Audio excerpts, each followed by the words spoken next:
And welcome to the dumbest, shittiest, most fucked up COVID virus bacteria infested. Oh, wait a second. Viruses don't exist. Hold on. Wait, fake virus infested podcast that has ever existed since the dawn of humanity. I'm here with a very special guest. I've been on his show, but he's never been on my show. We have Dr. Andy Kaufman. Say hello, doctor. Oh, I am very excited to be on the shittiest show because there's absolutely no pressure right here. I can just say whatever. If it's stupid, I'm good with that. You know? That's how it is, man. It's like a cigar lounge here. You know what I mean? Oh, we yeah. set the bar as low as possible at the beginning so we can do nothing but succeed. That's the policy here. That's the policy. Well, here. that sounds like the way court works, so it fits right in. I thought we would just have a show, and I thought we would just do like an overall update. I'm kind of interested in kind of what's going on with you. I'm kind of interested in what's happening with all your stuff and all your litigation and everything, and maybe I'll share some stuff about mine as well. That's kind of what I was thinking on this show. Well, I'm definitely getting my feet wet, Brandon. Hey, that makes two of us, brother. I'll tell you right now. And I know why lawyers work for other people, because they've got whatever happens. What do you mean? Well, it's like they get paid at the end of the day one way or another. They pretend to care about the clients, but oh yeah, right, that's not really what's going on. No, not at all.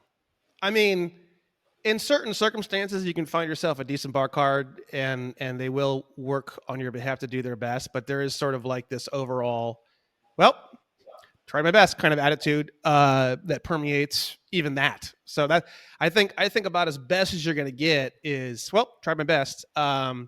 And then even that's rare. I think typically it's just I'll go through the motions. Literally, which is I didn't just realize that's kind of almost like a literal statement. I'll going through the motions as long as you're paying me. I mean, really, that's that it kind of makes me think because like there are some lawyers and some kinds of cases that work on a contingency, right, where you don't pay them any retainer. They only get paid if they win a judgment for you, and then they take like a third of it as the standard.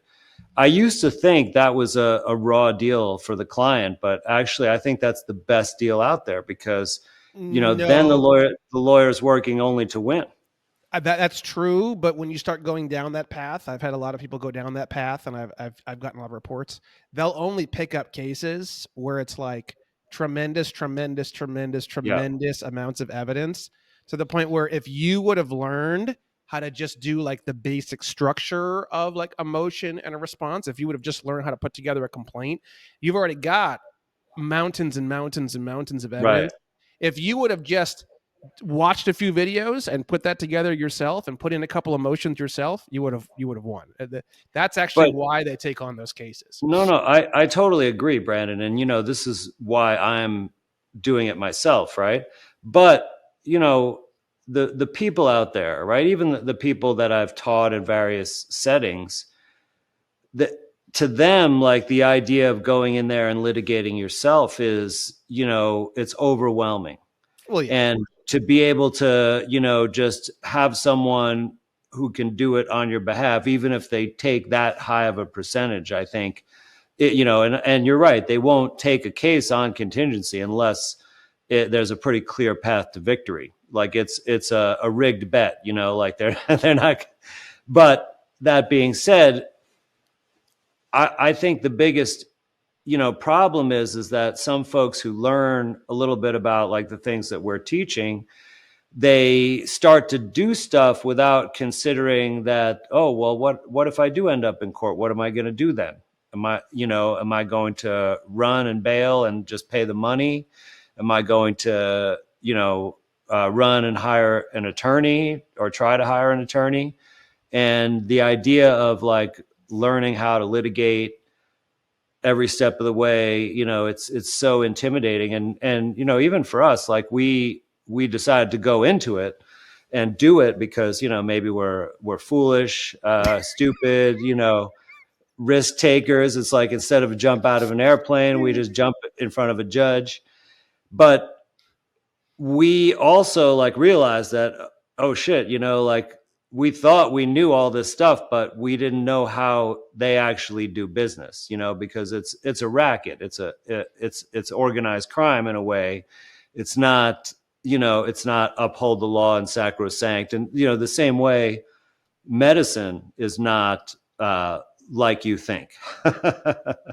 Yeah, I think that a lot of my I'm going to keep going, and I think what's going to happen here soon is I'm just now, and I say just now, I think the past few weeks, starting to really get the hang of this thing, starting to use the rules of professional conduct, affidavits, starting to use the rules of evidence. I'm starting to press on the judges for their canons. I'm starting to put in.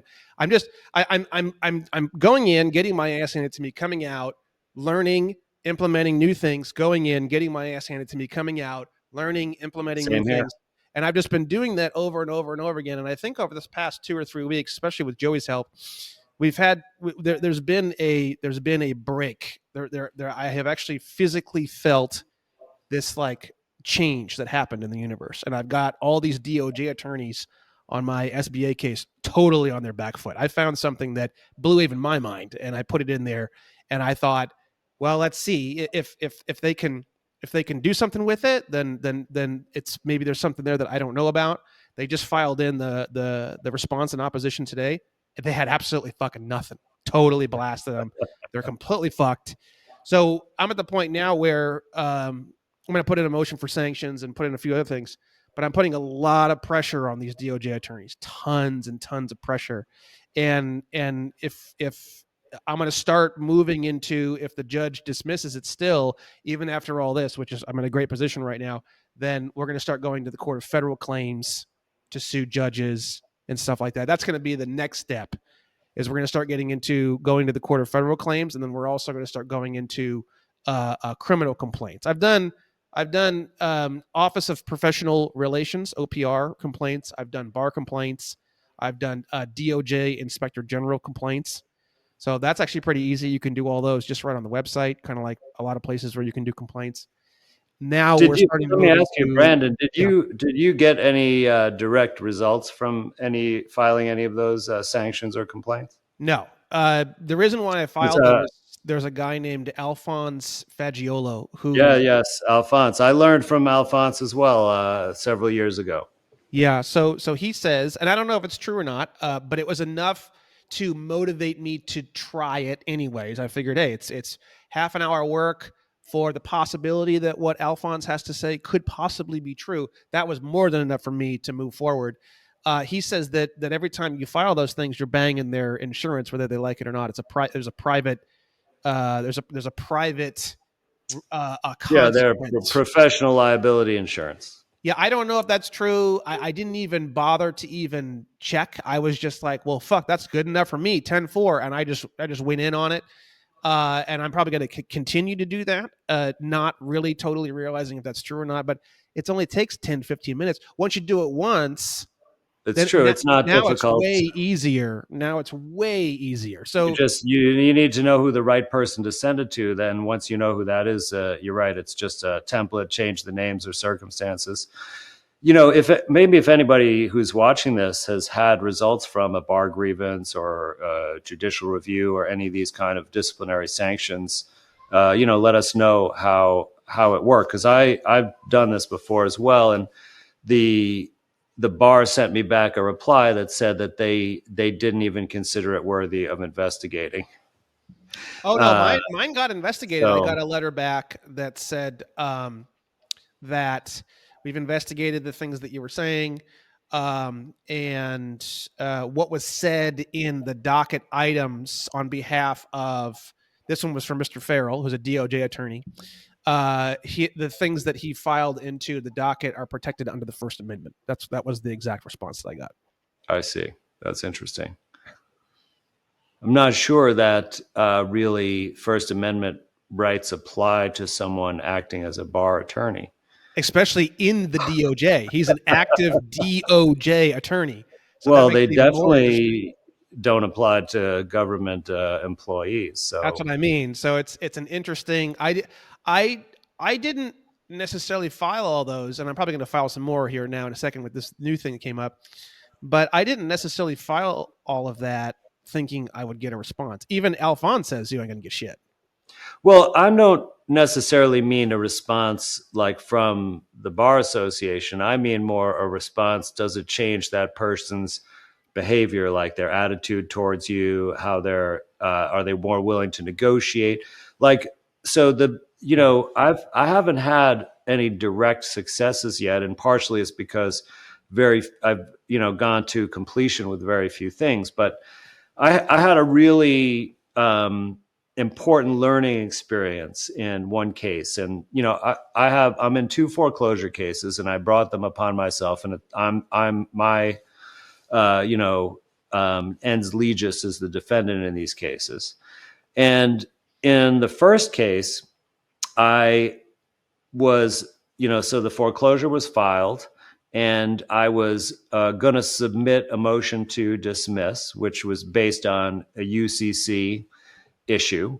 And it's a very interesting issue, actually. They Is did the is most this is sloppy this thing. state or federal court? Well, this is state. All the foreclosures are going to be in the state court in the county where the property's located, So you're right? This using is the the bank. state adaptation of the UCC, correct?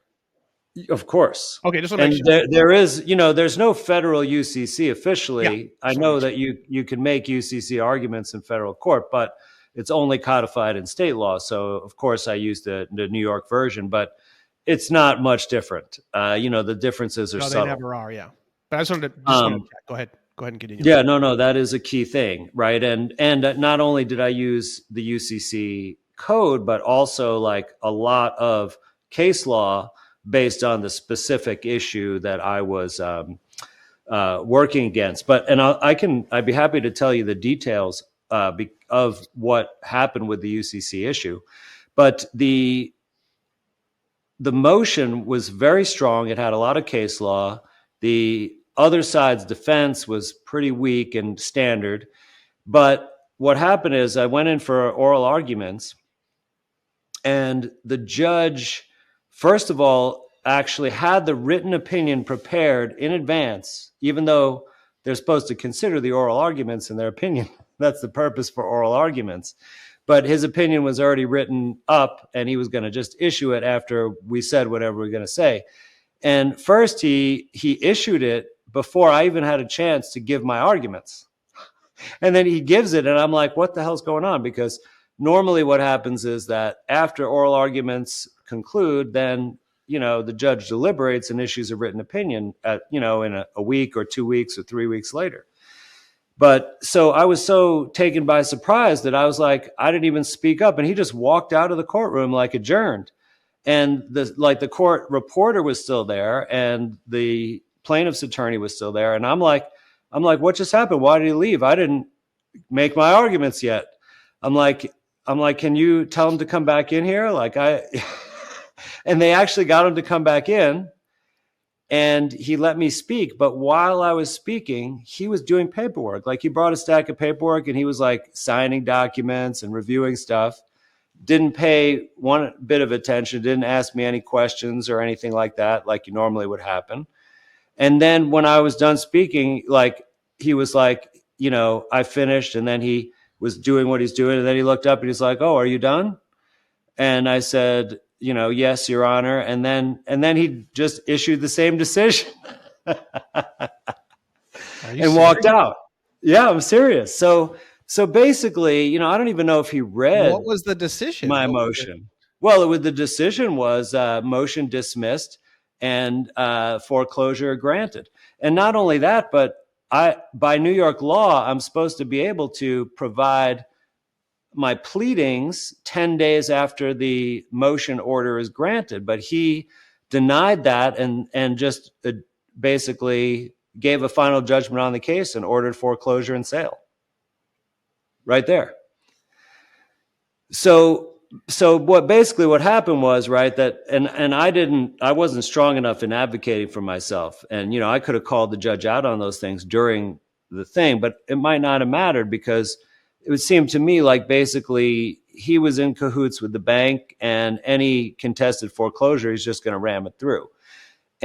But what happened is very interesting because the court totally ignored me, didn't take me seriously, but the opposing counsel then called me up and wanted to negotiate a settlement to prevent me from appealing because he listened to me argue. He read my motion, and he's like, we're going to have a problem if this goes to appeal. And he recognized that. And that's when he said, oh, let's do business. And he actually negotiated a settlement with me. I didn't pay the full amount. And so I decided to, do that rather than appeal, because if I appealed, it would be a real long shot to get the judge to stop the foreclosure. And likely by the time my appeal was heard, the house would already been sold in a foreclosure sale. And then I would have to, basically, I don't even know how it would work. Like, how would they recoup the home? They would have to pay me a settlement, or I'd have to take them to court, to get the money back that they owed me if the foreclosure was dismissed in appeal. So I decided to go a different route, but it taught me so much, because however good the argument I made was, and it was a very strong argument, like it would at least take significant deliberation by a judge to come to a decision, and they would have to have a well-written decision, because likely either side could appeal. But to see that even doing that, right, at the trial court level, at least in a local court, you might just be ignored completely and Dude, I've been assumed, trying to get a hearing. I've been trying to. I mean, in my head, if I was in that situation, I'd be like, "Excuse me, judge, you're doing paperwork while I'm talking. Like, if you don't want to hear me talk, just tell me on the record, and I can just get a copy of it. I can just go and sue you in the Court of Federal Claims. I mean, that's totally fine. We can go that way if you want. I mean, seriously, that's just where I'm at with all no, of no, this. Brandon, listen, this was my first time arguing a motion, and I was too nervous to even realize what was going on That until was your right first after. motion ever? Yes. Yeah. Oh, never mind. Okay, never mind. So, Sorry. but you're right. I thought Like you're never but mind. that's what I Scratch took everything I just away. said. Sorry. No, That no, was no, super inappropriate. That's no, totally no, no. for some You're reason I thought making it was a like your 15th or something motion or something. You know what I no, mean? I no. thought it's Brandon, that's the exact right point. Like, and that's what I took away with it, is that I've got to be assertive in there. It's like, because I'm not some, experienced attorney, or, that I don't have my own bar card. It's like, you don't have the same level of confidence. Like, you go in there, like, this is my place. Like, I belong here. I'm like an outsider, and everybody's treated me like that, in terms of the basic interactions. I asked the court clerk some procedural questions, and it's like, you could tell they're pissed off having to answer me, even though it's a simple question, and such. yeah. So I'm kind of like, intimidated and going there. But the truth is that they actually don't know the law that well. These guys are they go through the motions, and they get paid either way. Like, especially with these kind of financial matters, like, they're almost always just siding with the banks in every case. Most cases aren't even contested. So there's like nothing for them to do. It's just, very rote. And so you come in there and something, and you're like, want to shake things up. You got to like make yourself heard. You got to call them out. Like, I realized that many times the attorneys and the judges, they don't want to really follow the rules. They want to just take shortcuts. And if no one points it out, then it's not going to happen. Like, in the other foreclosure I'm at, they have this procedure in New York where there's a mandatory settlement conference before the litigation can start if it's your primary residence. And there's, certain rules of that, so that, but basically both sides disclose important information that would be relevant to a settlement, and that both sides are open to good faith offers or resolution. And one of the requirements is you have to be there in person, for example. And they hired a lawyer that is, a 5 hour drive away, and they didn't want to be there in person. So they hire some like shill loyal lawyer, like this person that has a bar card, but you could tell they don't know anything about the law. And I heard two of these people talking. They hang around the courthouse, and they're basically just filling in for fancy law firms that are too far away to send people in person for some menial matter, like a settlement conference hearing. So and I heard these two talking, and they were like talking about how rent was high and they were having trouble affording a 1 bedroom apartment, and these are like attorneys. So you could tell they're at the lowest rungs of their profession. And so I'm like, Judge, I'm like, what is this? Who is this person here? She doesn't know the client. She doesn't know the case. She has no authority to make a decision. The law says that the party has to be here. And lo and behold, he orders for the next hearing that the party has to be there. And then that lawyer disappears and the real lawyer's there. And Yeah, I will stuff like that. say I will say something that I've never said on a show ever before.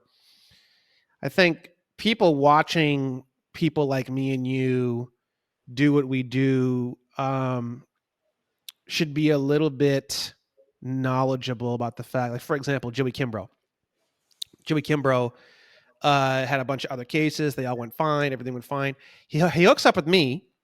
And literally, even the cases that he's already been in for years, all of a sudden, these quiet, easy to work with bar cards, they're going absolutely ape shit all of a sudden in these cases. Okay. They were choking on their pickles. Yes.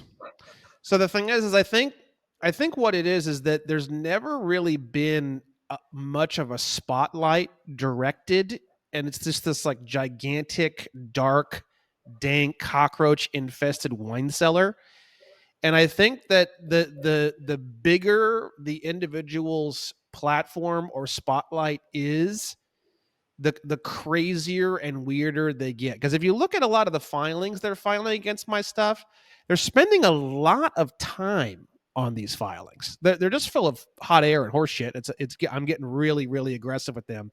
And I'm gonna start pounding them. I'm gonna start going to the DA. I'm gonna start doing all sorts of crazy. I'm gonna take it to the next level, and then the next level, and then the next level, and then I'm just gonna keep going until we start getting something done.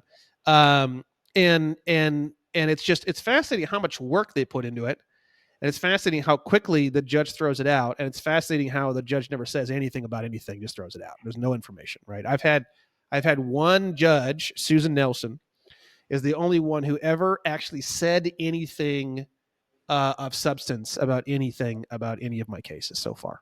Um, and we just had our first appeals judgment, and even the appeals judgment. This is in Minnesota. Same thing. It was just the motion to dismiss coming to the appeals court is hereby denied because it's past the 30 days.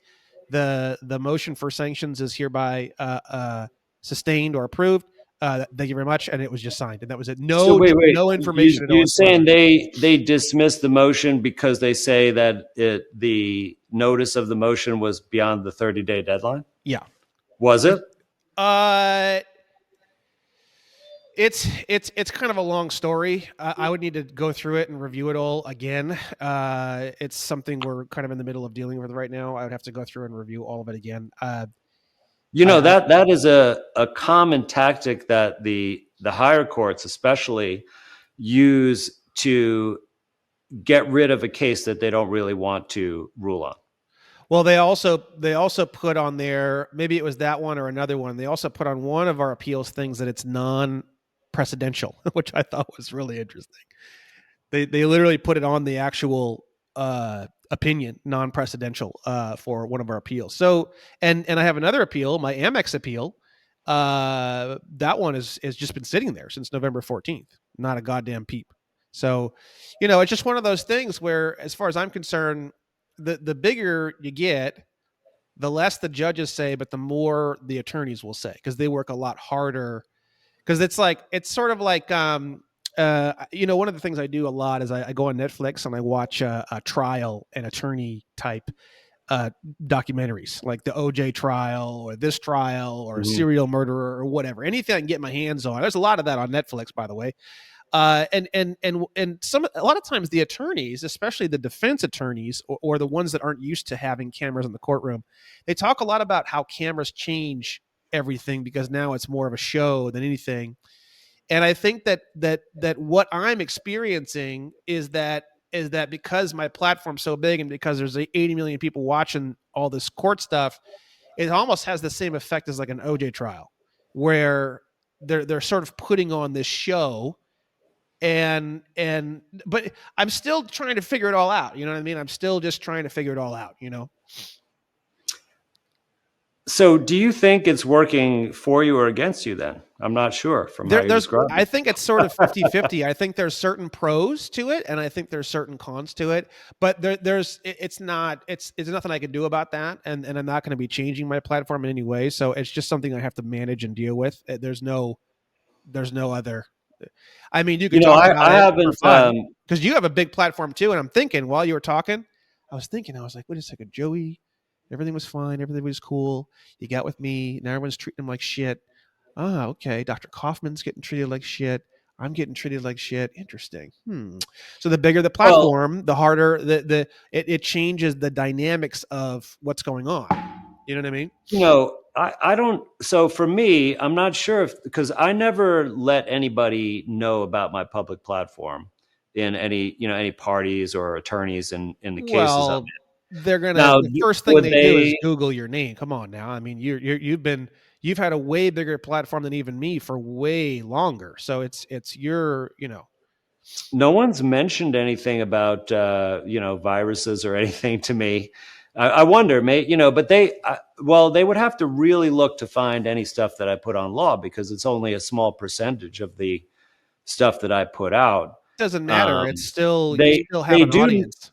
they do pick up that I do some things a little different, but I'm very subtle about it. Like I always I'm only involved as a party in the court case as an agent. Yeah, I'm me not too. the defendant, Me too. right? But I don't give them necessarily documentation to back that up, even though I have it. And they ask about it occasionally, but then they're like, oh, okay. They just want to know. They're like, okay, there aren't two Andrews, right? It's Yeah. like, I no, Same no, thing I'm the here. man. Like I'm the agent. That's the defendant.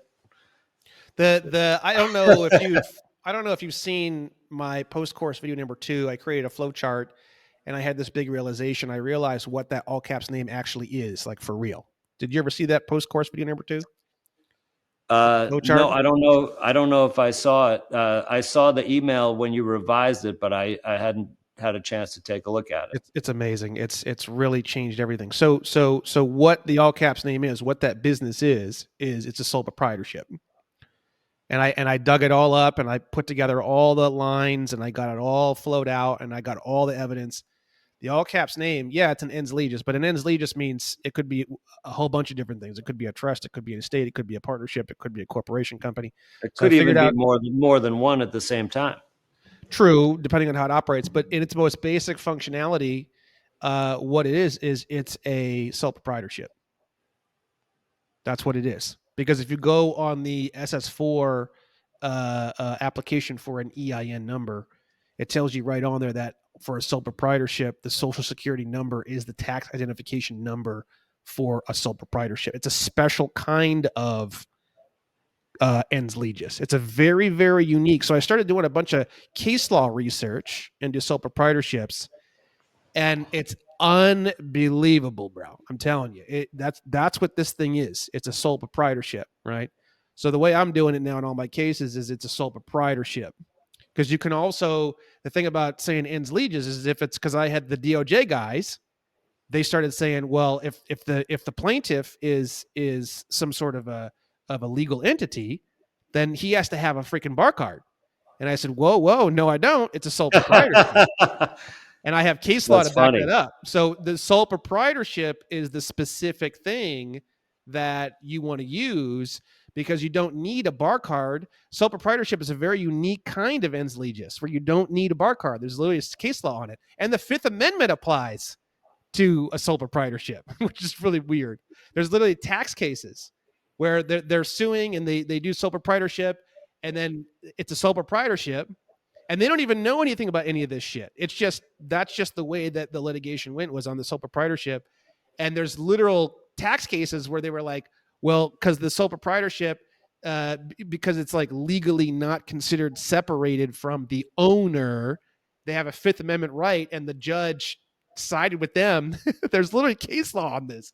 So it's a very very it's honestly an area of law that's been kind of hashed out, but kind of not. The sole proprietorship area is super weird, and it's great because it sort of gives you the ability to place that entity up front without.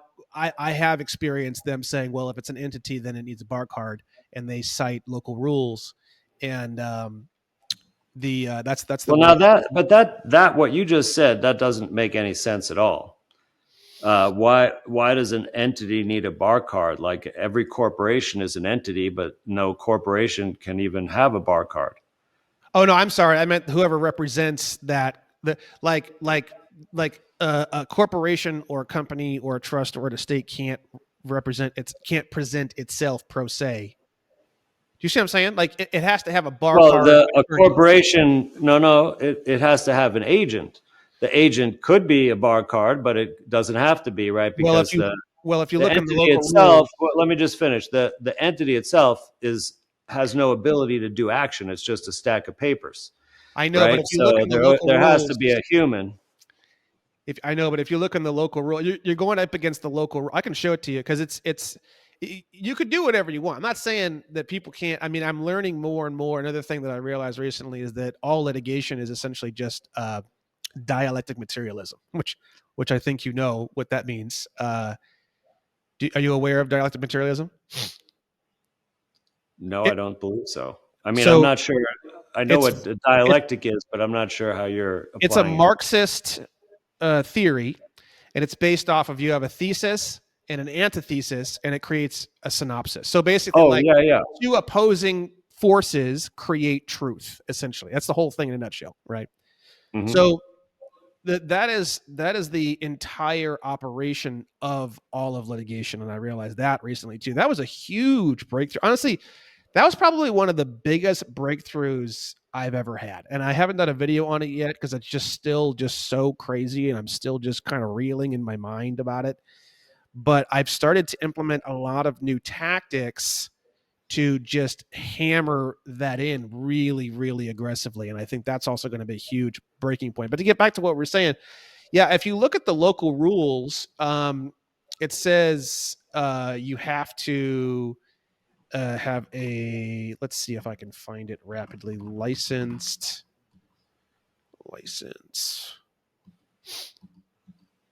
Maybe it's the local rules.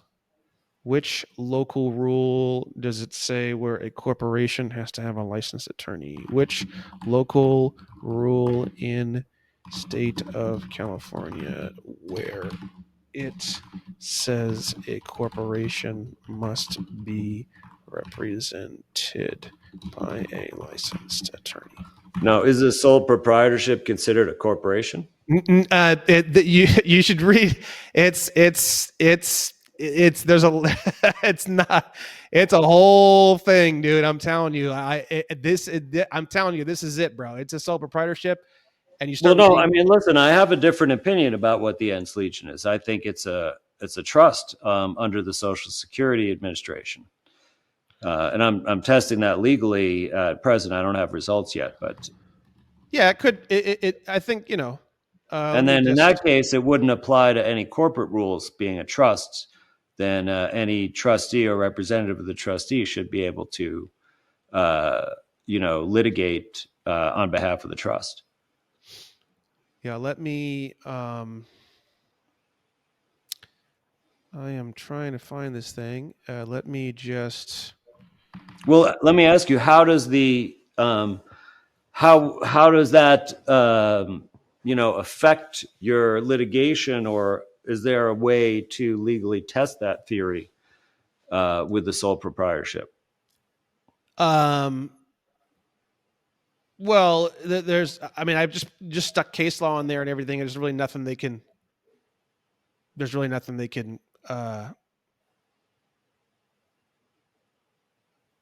do or say against it because here we go. Here we go. I found it.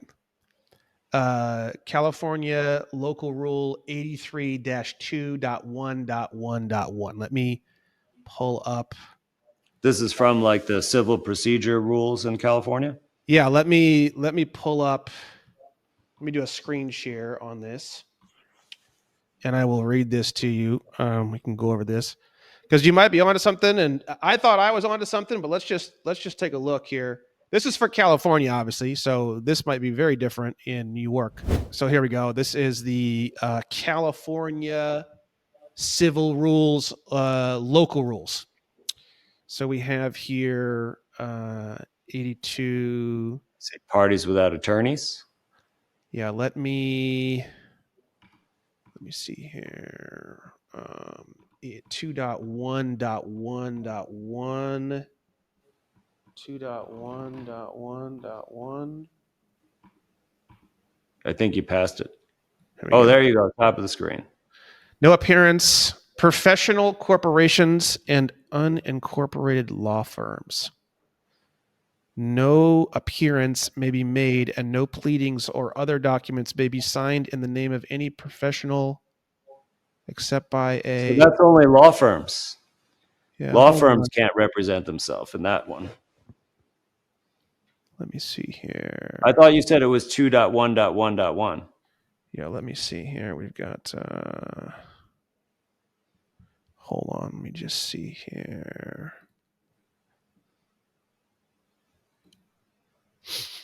Local Rule 83.2, 83 slash 83. Sorry, maybe I'm in the wrong zone here. 80. Where am I at here? I'm lost. Here we go. 83.2 2. Let's see what that one says. I mean, this gives a parties without attorneys. Any person representing himself or herself in a case without an attorney must appear pro se for such purpose. That representation may not be delegated to any other person. A non-attorney must be okay. Now, Organizations. Here we go. Here we go. This. Brandon, it's just really Hold on. interesting. Hold on. Just 1 second. Here we go. So only individuals may represent themselves pro se. No organization or entity of any kind, including corporations, limited liability corporations, partnerships, limited liability partnerships, unincorporated associations, trusts, may appear in any action or proceeding unless represented by an attorney permitted to practice before this court under Local Rule 83 2.1. Well, that's interesting. Um, so reading that carefully, right? How could an entity represent itself? It couldn't, Yeah. right? Because the entity is not capable of taking any action. It's not a man or woman. So it couldn't possibly represent itself, Yeah, it's right? interesting And you say that. also, Parties without attorneys is the actual. Damn, maybe you're right. Maybe I misread this. Maybe the fucking attorney kind of tipped me off. These guys are always trying to tip you off. We have well, here. I mean, I think you read the right thing, but it's just how you understand what the words mean. Like obviously an organization can't represent themselves because they can't do anything. They only have to have others do things on their behalf. Now, whether, and also you have to, what does represent mean? Oh yeah. Because, the way it says pro se, like, can you really represent yourself? What does that mean? if you're representing yourself, aren't you presenting yourself? You Yeah, can't represent yourself. Are you going to like have a cutout, of yourself here? Like I'm representing this cutout of myself, or a hologram. Like it doesn't actually make sense. So exactly. if And this is one way you could argue it, right? And of course, this also I think is antitrust law, because if the organization or entity needs someone to represent them, why would it have to be a bar attorney? yeah, and then this is the thing that it points to from that other section at the end. It pointed toward this. This is under attorneys, under appearance before the court, and then under who may appear. And Mm-hmm. appear is a whole definition and everything too. That's some kind of filing into the court on the public side of the court Right. case It that has includes the something to jurisdiction, do. right? Well, no, appear is directly connected to a plaintiff or a defendant. So a witness wouldn't be an appearance, right? Which we can get into that, I guess. But appearance is basically like entering into formal court proceedings as either the plaintiff or the defendant, or as the representative of a plaintiff or a defendant. So Right. like a witness would not be an appearance.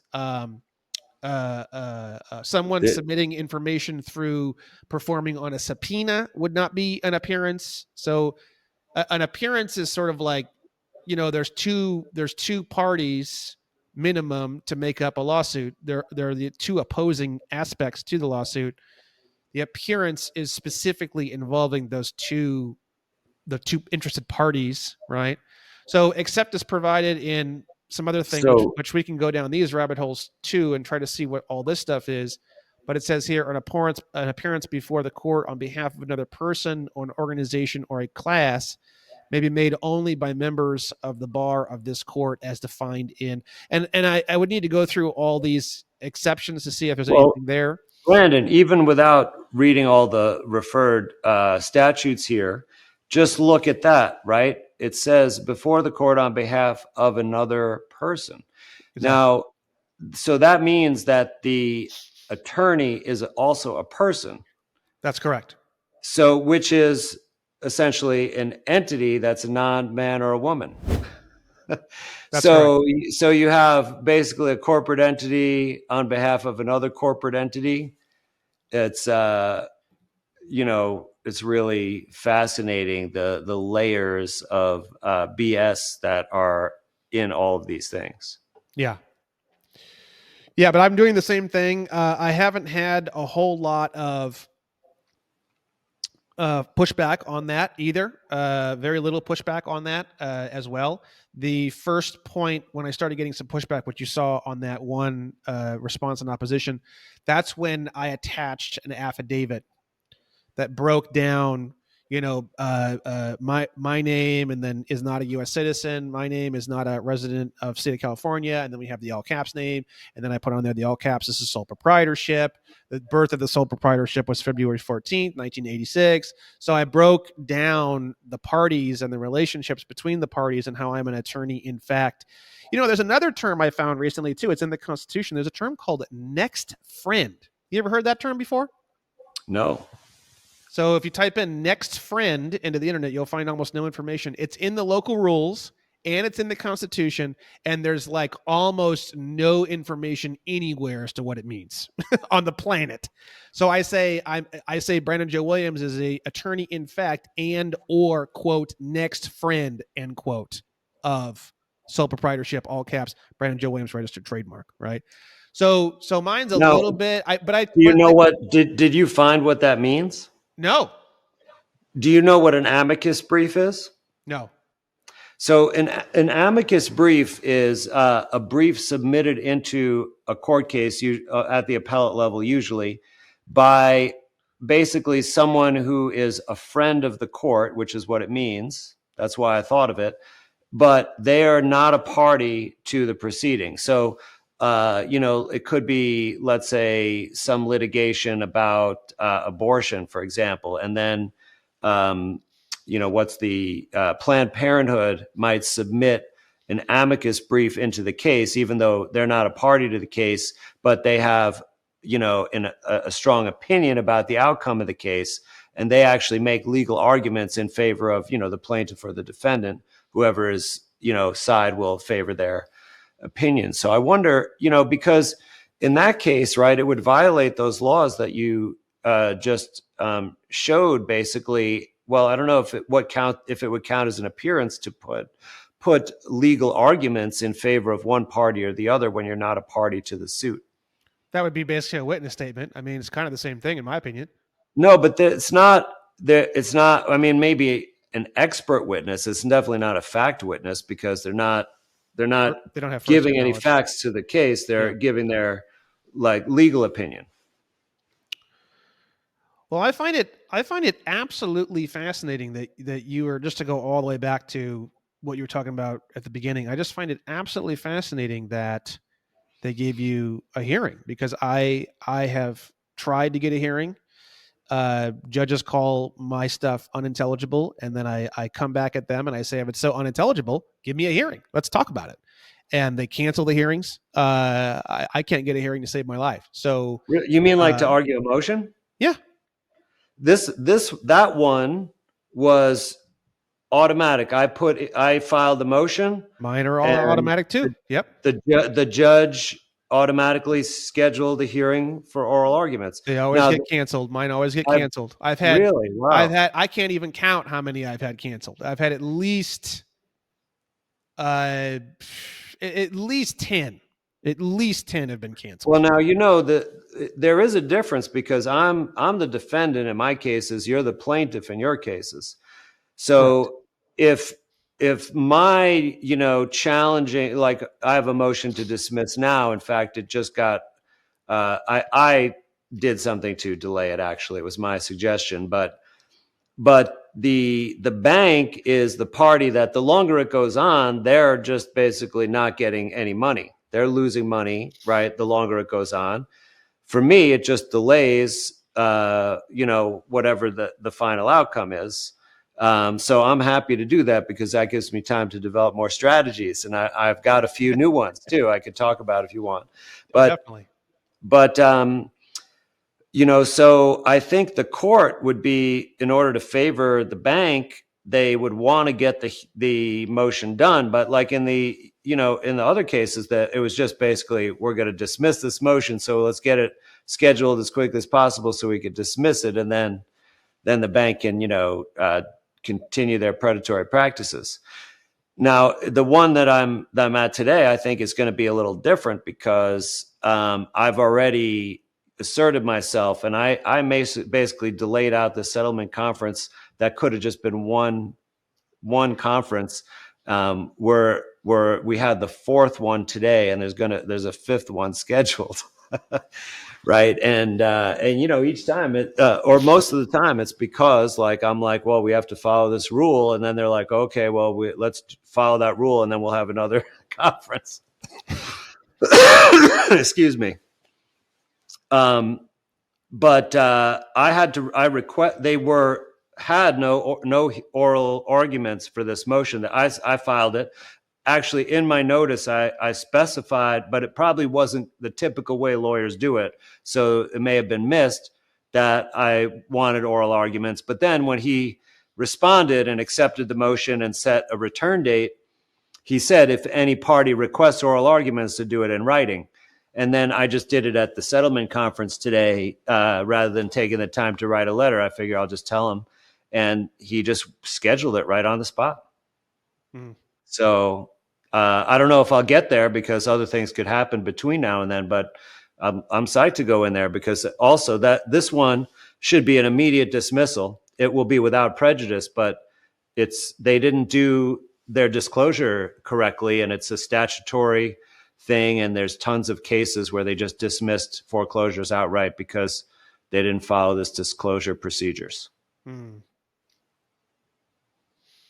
That's the kind of bullshit that they would trip you up on.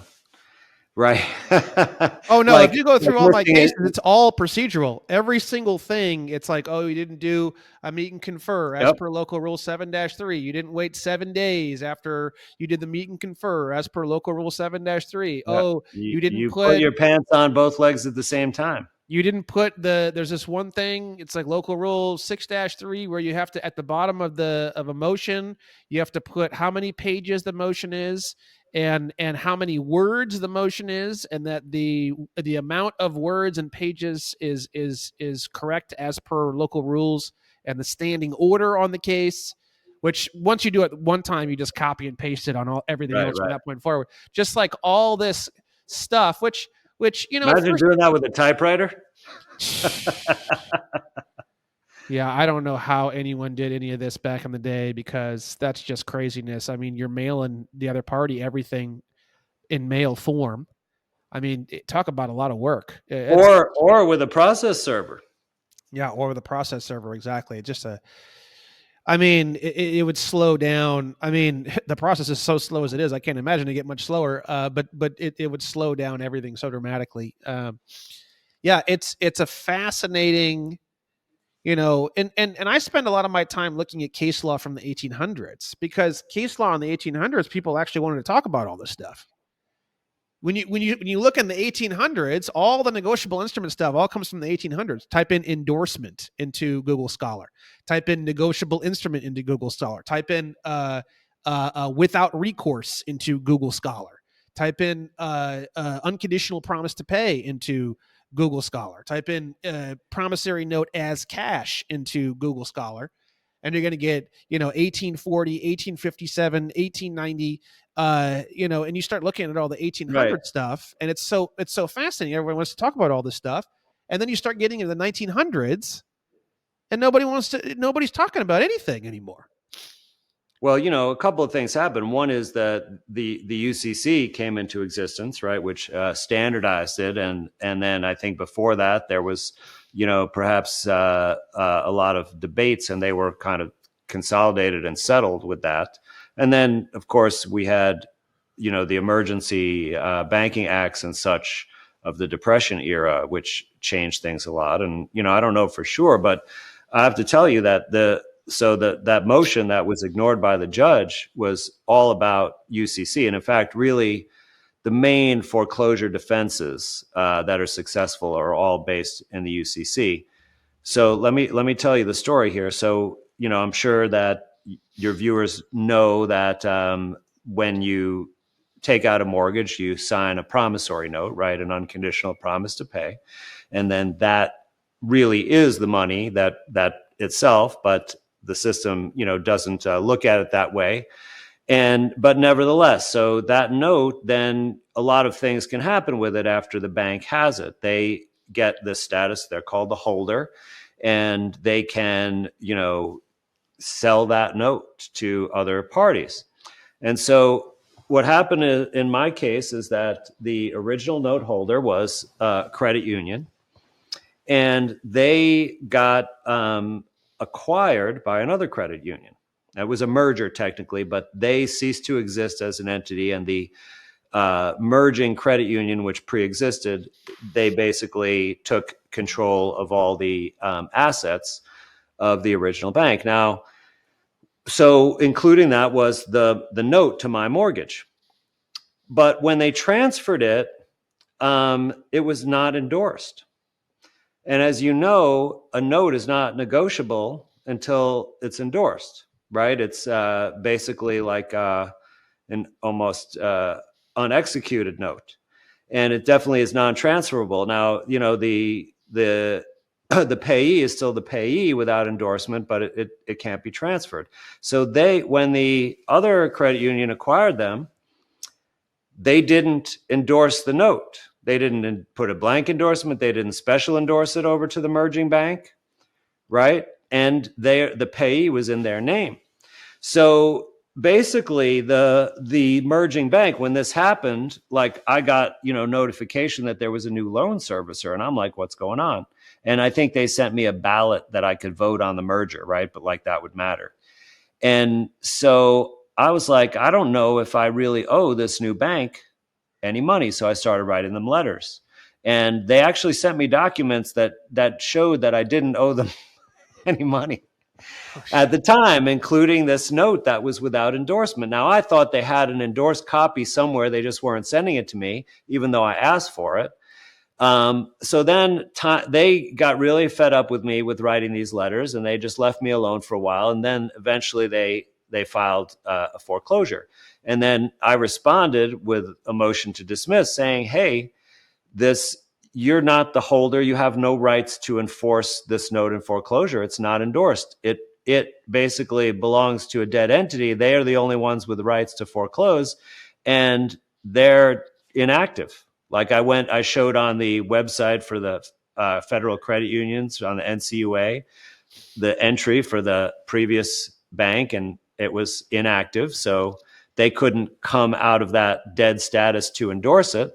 So I'm like, you have to dismiss it. They have no right, to foreclose. And that was what it was about. And there was all the UCC law really backs this up. And plus there's case law. And I even got a quote from one appellate case, that's say basically, without an endorsement, it's just a piece of paper. That's correct. Yeah.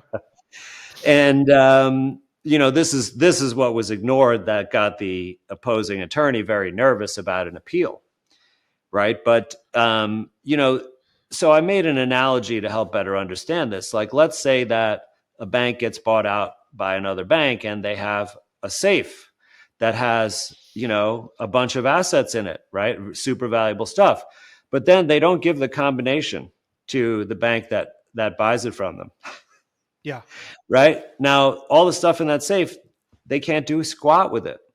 It's locked. They need that combination, right? The endorsement is the combination to the safe, Yeah. and they don't have it, right? And why did this occur?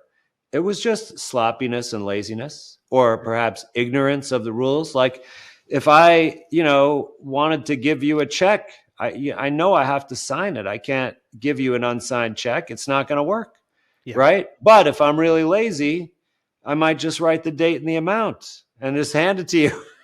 Yeah. But it's no good. You can't take it to a bank; they'll laugh at you, right? And that's the kind of the equivalent of what they did. But I was the only one laughing, unfortunately. Yeah. Yeah. I have never, every time I bring up the UCC, every time I bring up any of this stuff or commercial code, everyone just laughs and pretends that I'm just a conspiracy theorist. I've never had any real meaningful conversation with anyone on any of this yet. Uh, the only meaningful conversation we ever had on this at all was that one case I told you. Judge Susan Nelson actually did an opinion, and she actually said that these are not unconditional promises to pay; they're actually conditional promises to pay. And that was my very, very first case I ever did, and it was in reference to real estate documents, like the kinds of promises to pay that people pay before they buy real estate, but they haven't bought the real estate yet. So So you're she talking about a described, contract to purchase? sort of like that, yeah, right. But she was like, no, because these contracts literally have contingencies on them. Like, if there's something wrong with the insurance or the title or this or that, then the promise to pay So is it's a void. it's a conditional promise. So because it's a conditional promise to pay, it's not actually a negotiable instrument and has no intrinsic financial value and couldn't be Right. negotiated. And that was in her actual final opinion. Well, that is a good point. No, I know, and that's that. Actually, it's funny because up until that point, I thought they were, and then when I read her thing, I wasn't so sure. And then that's when I decided I was going to go through and do the whole journey into UCC 3 series, the 6-part series where I go through all. So So this that, was a so really so Judge Susan good thing for you. Nelson's opinion was what caused me to be like, all right, I need to learn this shit better. And then I was like, well, fuck, if I'm going to read all of UCC 3, I might as well make videos on it. And then that's what created that whole series. Right. So, but Brandon, I think despite the judges not or the lawyers not engaging in a debate about it, it doesn't mean it didn't have influence, because it could just be that they're railroading you through, and then they'll worry about an appeal later. Because I've looked at a lot because I have different UCC issues in my other case, and so I've been looking a lot at the case law. I mean, primarily New York, but I'm sure California's got to have similar case law, and the other states as well. There's tons of stuff on UCC in there. Yeah. Yeah, I've started to implement that into my cases very recently. Very, very, very recently. So I haven't had that going long enough to see if, but you got to also realize almost all my cases are in federal court. The first case I ever filed in state court was against the SBA, and then the SBA DOJ attorney removed it to federal court. You ever seen anybody do that before? So when you sue a government, Yeah, I know you have to sue the government in their jurisdiction. no, no, I found all sorts of Well, cases. So what I'm doing is really? I mean, because I sued a state agency once, and I had to do it in. I mean, I didn't question this. This is what I was directed by, like the court officer, that there's a state court of claims that I had to sue them in. I couldn't sue them in my county superior court. no, no, that's not true. You can sue. Well, I'm not sure about in that direction, but you can sue the federal government in state court for sure. Now I've gone down this rabbit hole quite a bit. Joey already knew about this. Alphonse Fagiolo talks about this. You always want to sue government agencies in their opposing court. So if it's a federal agency, you want to sue them in state court. If it's a state agency, you want to sue them in federal court because they typically don't like each other, and it works in your favor. Joey, That's interesting. Joey, Joey has told me But that, so how and did Alphonse talks about that. how did DOJ then get it moved to federal court? There's an actual statute on it, a federal statute, 28 USC 1442. And if it's the United States, a United States agency, or an officer of the United States, they can remove it from state court. But that's a whole long rabbit hole because I ended up filing a motion recently, and that's the one where I have them on the ropes. Probably for the first time I've ever had anybody on the ropes in my life. The definition of state court does not include state of California. That's a whole rabbit hole I've been going down pretty hard recently, and Well, did you use that to contest the removal though? that's what I'm doing. So I put a motion in to void Oh, the you're doing order. that now. So I put a motion in to void the order. I explained all these different things, and then they just submitted their response to it this morning, and the response is absolute trash. So it's the first time. It's the first time I've really got somebody on the ropes. I think it's the first time I have a really strong. I feel like I've always had pretty strong arguments, but it's the first time where this just cannot be ignored, and I want to get it sent back to California court. That's what So I'm. are you arguing that the courts are a corporate entity and that's why they're not part of the No, I state, or found literal case law on it. It's called the exclusive jurisdiction. You could and what's even more mind blowing, you can literally type it into Google. Is state of California under the exclusive jurisdiction of the national government? I couldn't believe it. I was so shocked. Blew me away. It'll pop right up on Google and tell you no. And there's case law on this, and the case law goes all the way back to 1894. It's Caja versus U.S. That's the one that I use. It's a Supreme Court case, and in Caja versus U.S., he literally says in black and white, the states and the federal government are two totally different things. The states have to deal with their own shit. They can essentially go to the federal government with things that they need, but the federal government does not have exclusive jurisdiction over the states.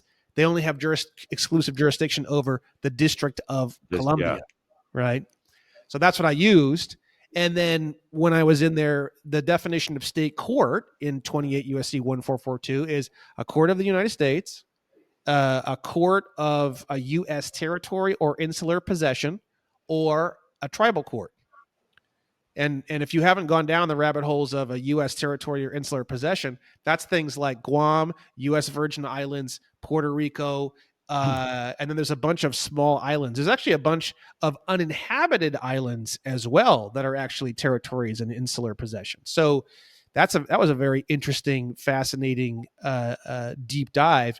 But basically, what I realized was the definition of the term United States is the District of Columbia, Guam, American Samoa, Puerto Rico, U.S. Yep. Virgin Islands, and then there's a bunch of uninhabited islands as well. And what's funny, one thing that I found really curious, some of the definitions say that it includes Alaska and Hawaii, and some of the definitions don't. And Alaska and Hawaii became states in 1956, I believe it was. So I think I'm not 100% on this, but I'm pretty sure that United States would also include Hawaii and Alaska. So technically speaking, the United States of America, the nation of nations, is actually only 48 states, and then United States is a whole bunch of states. You've got You Alaska. don't think those things might have been written before they became states, or do you think that they have like a different contract and it's like maybe a different definition of state or something? Well, you got to think the 48th state came in like early 1900s, I think.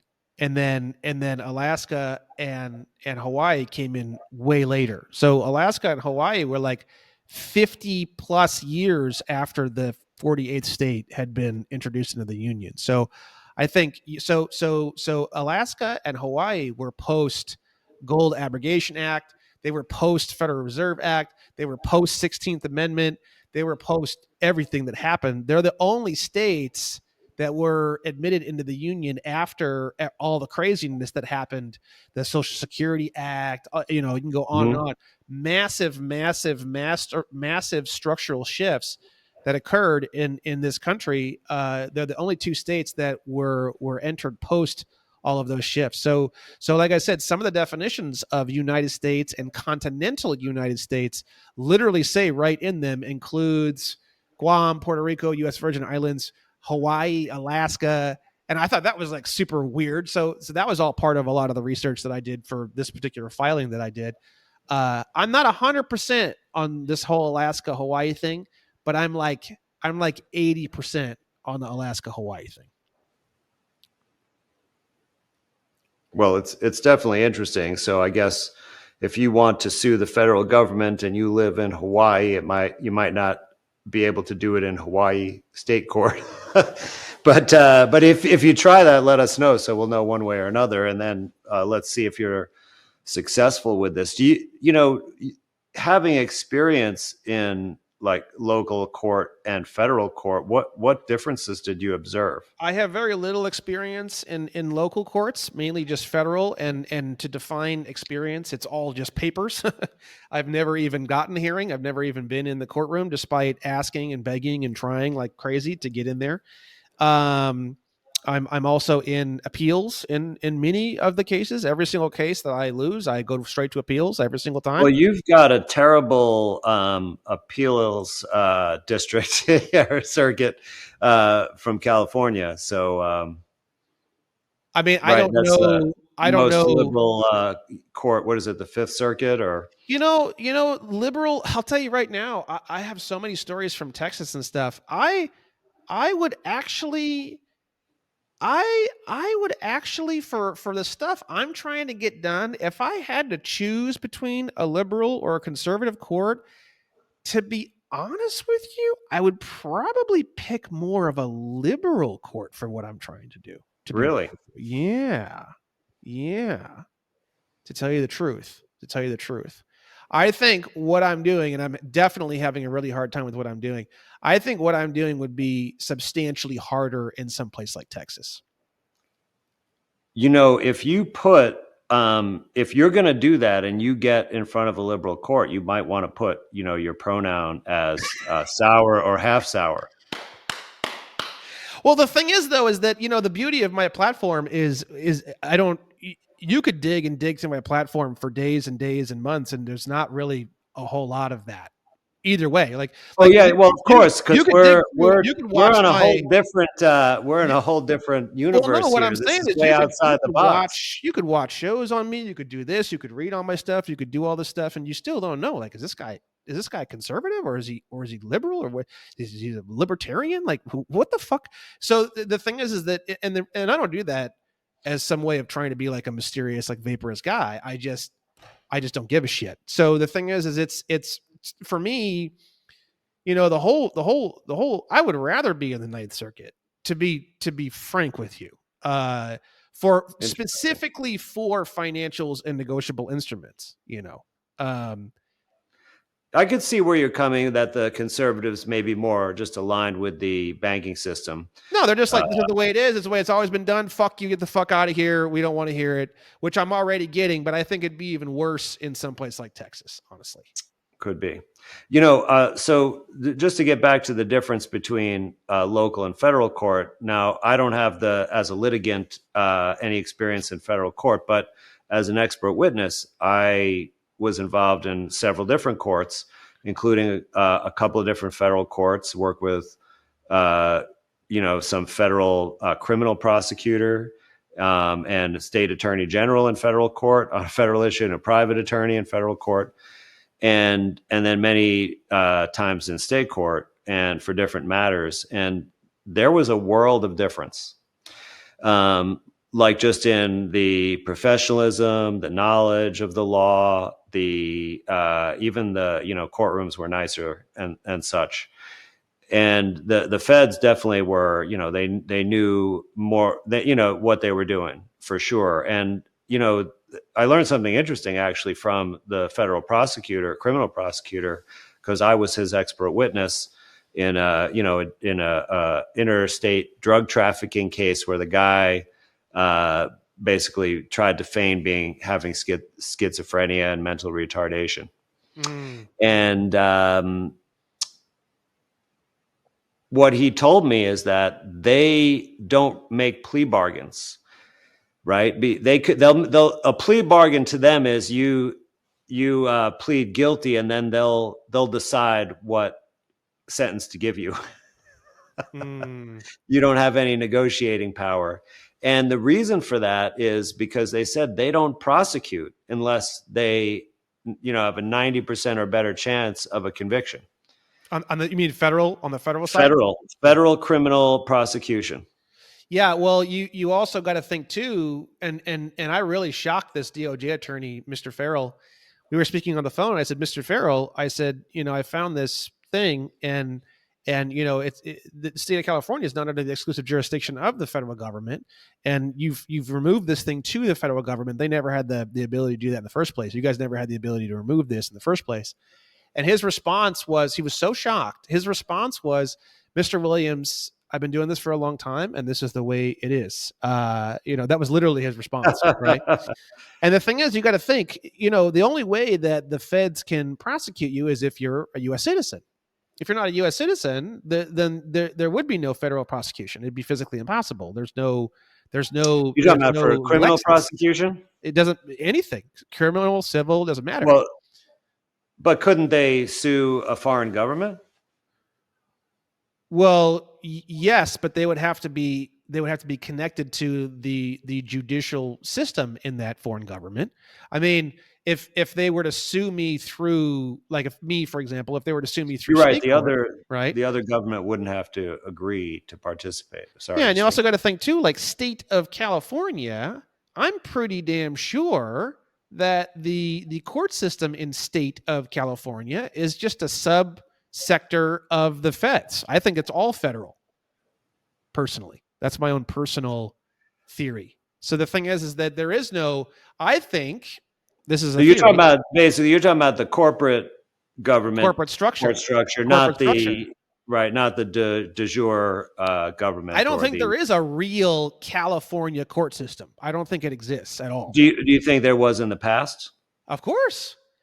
So in other words, then compare it to the past system. Yeah. So let's say we go back, and let's say these two countries are set up the way they're supposed to be, right? Where California has its own completely autonomous sovereign court system that has absolutely nothing to do with the federal government, which I don't believe we have. But if we did have that, what would happen is the feds over in United States, which is the name of their country, they would call a different country called California, and they would say, hey, we've got this guy in your area. We want to bring him in for a criminal prosecution. Can you work with us? It's no different than, so basically, like, at that point, extradition, basically. it'd be extradition at that point. Exactly. Mm-hmm. So at that point, I'd be getting extradited. So it's the same thing as what you see with these big drug lords and shit in Colombia or something. It's extradition. It's the same fucking thing, right? So now it's the same thing that you saw with Pablo Escobar back in the day in Medellin. They were, there was a lot of tension between. If I don't know if you ever saw the show. Uh, what's it called? Narcos on Netflix. Holy shit, that's a good show. Man. I don't watch a lot of shows, but if it involves crime or criminals or legal, I typically check it out. And that one is really, really fucking cool, right? And it gives you a really cool view into how a lot of the ambassador was involved. There's a lot of U.S. to Colombia relations and everything, and they tell a true story of what really happened. And according to all the research I've done, it's actually a very accurate accounting of how it all went down, and the embassies involved and all this stuff. It's really cool. You get to see all the moving parts of how some of these things might work, right? And the thing is that the embassy was involved, and then they used extradition to put pressure on the drug lords, and then the drug lords were fighting extradition, and then they were putting a lot of pressure on the Colombian government to remove extradition, and then there was a new guy who came in, and then he pushed extradition really hard, and that was the whole. But it was literally through the embassy. It was through the embassy that they set up these judicial lines to extradition. So it's a whole. That's how it would be if these two Yeah, it's a countries. treaty basically between It's a foreign treaty. governments. So you're saying there would have to be like a treaty between the That's United correct. States and the state of California or the That's state correct. of New Mexico or whatever, right? That's Because, correct. but is And the the only United the only two States, states that mhm, wouldn't fit that, to my knowledge, would be Alaska and Alaska and Hawaii. Hawaii? And I'm not 100% on that. I'm like 80% on that. Those are the only two where there wouldn't need to be I would almost go so far as to say that if I keep researching this and I go deeper, which I'm not going to probably do, it's a lot of work just to figure out these two states. I don't give a shit. But for people who are in those two states, I would probably assume that those two states would fall under U.S. territories or insular possessions. But I would need to do more digging to really figure that out. So I wonder, the advantage. You think that in the federal courts they're going to favor the federal agency, and that's Oh, why you're saying it's better to sue the federal government in state court. yeah. So to answer your previous question as well, I'll answer that question as well. I went to the local state court. The local state court is a fucking madhouse. There's 80 million people in there. It's shitty. It's smelly. And then I went to the federal court. Now I did this just for fun. I dressed up in a suit. I had the shoes. I had the little briefcase. Everyone thought I was a fucking attorney. It was hilarious. And I'm walking up and down the hallways and just saying hi to people and just kind of getting my feet wet. I figured in my mind, what I was thinking was when I come in here for my hearings that I thought eventually I'd get, which obviously that was too optimistic. But eventually, when I actually come in here, I want to be comfortable. I don't want to come in here terrified, fucked up, not knowing where anything is, scared. So my solution to that was I'm just going to go down there a few times and dress up like an attorney and just walk around. And maybe if I can get into a courtroom, maybe I'll just go into one and sit down as an audience member. So I didn't know. I had no idea. Clerk's office, go down and meet the clerk in room 101. Say hi. I'm this and that. Anything you can tell me about? There's some computer stations in certain areas. There's like little vending machine guys. So I just wanted to like kind of just get the lay of the land a little bit. So I went down there a few times, and then I wanted to file some stuff into a federal case. And one day I thought to myself, fuck it. Why not just drive down there? It's not that far from me. It's only like 15 minutes away. Why not just drive down there to the federal courthouse headquarters in downtown LA? Why don't I just drive down there and check it out? And it's like what you said. It's way cleaner. There ain't a fucking soul in there. I mean, it went from like full blown circus at the Stanley Mosque Superior Court. I mean, just 8 floors of just bat shit insanity to like, I went to like 4 or 5 different levels on the elevator. And I just saw one person, all the floors of the entire building, not one motherfucker I saw the whole time I was there.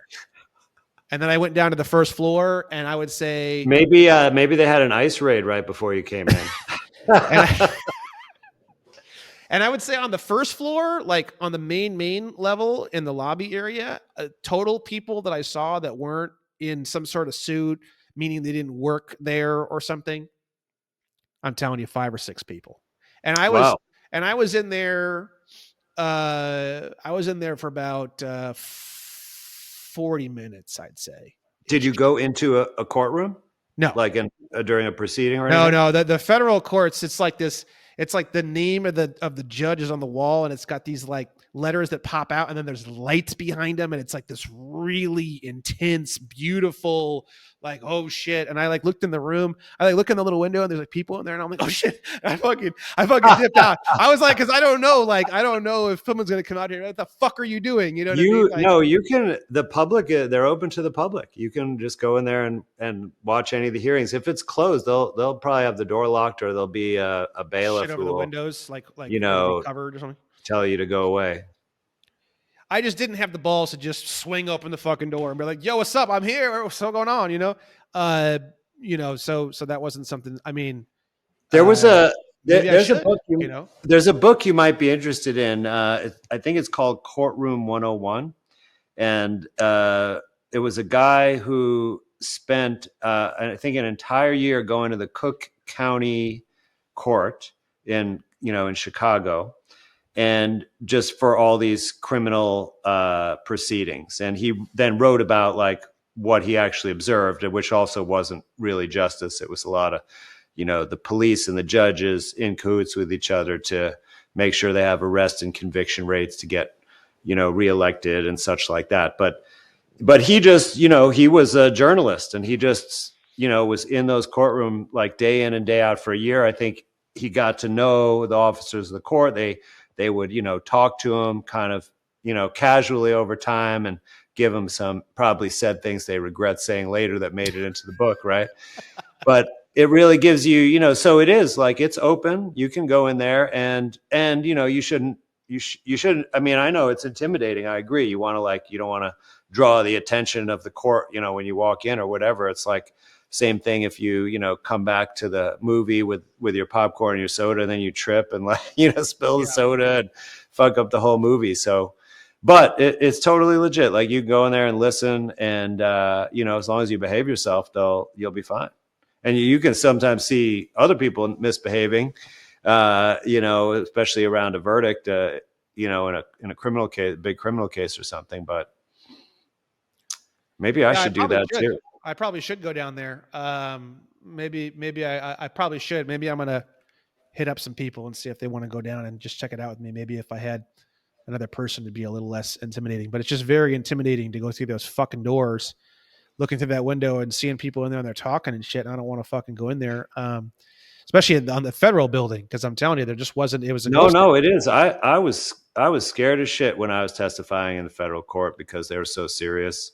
Yeah. And but I did fine. And it was like, even though maybe the prosecutor was definitely one of the sharpest attorneys I worked for, the judge was pretty sharp, but the defense attorney was not.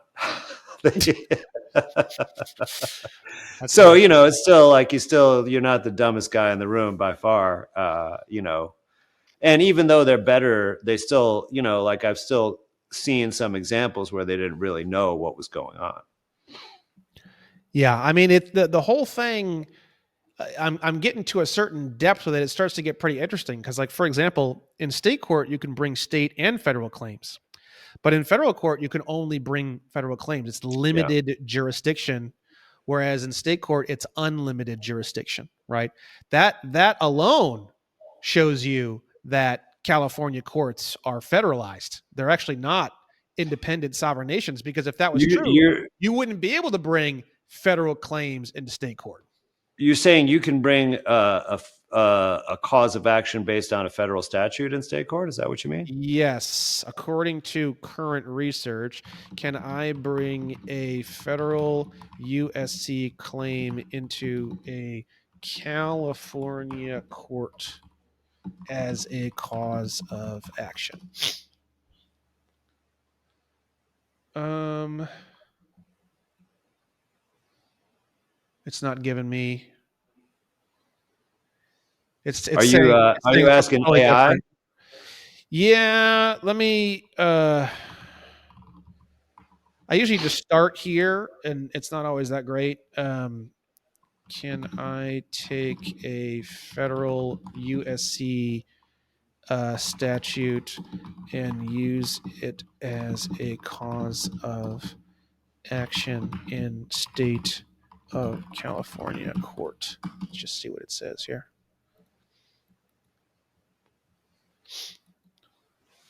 Yes. I mean, this is just a starting point, you know. Um, yes, you can generally use a federal USC statute as a cause of action in California state court, but with some important caveats. Um, yeah. So,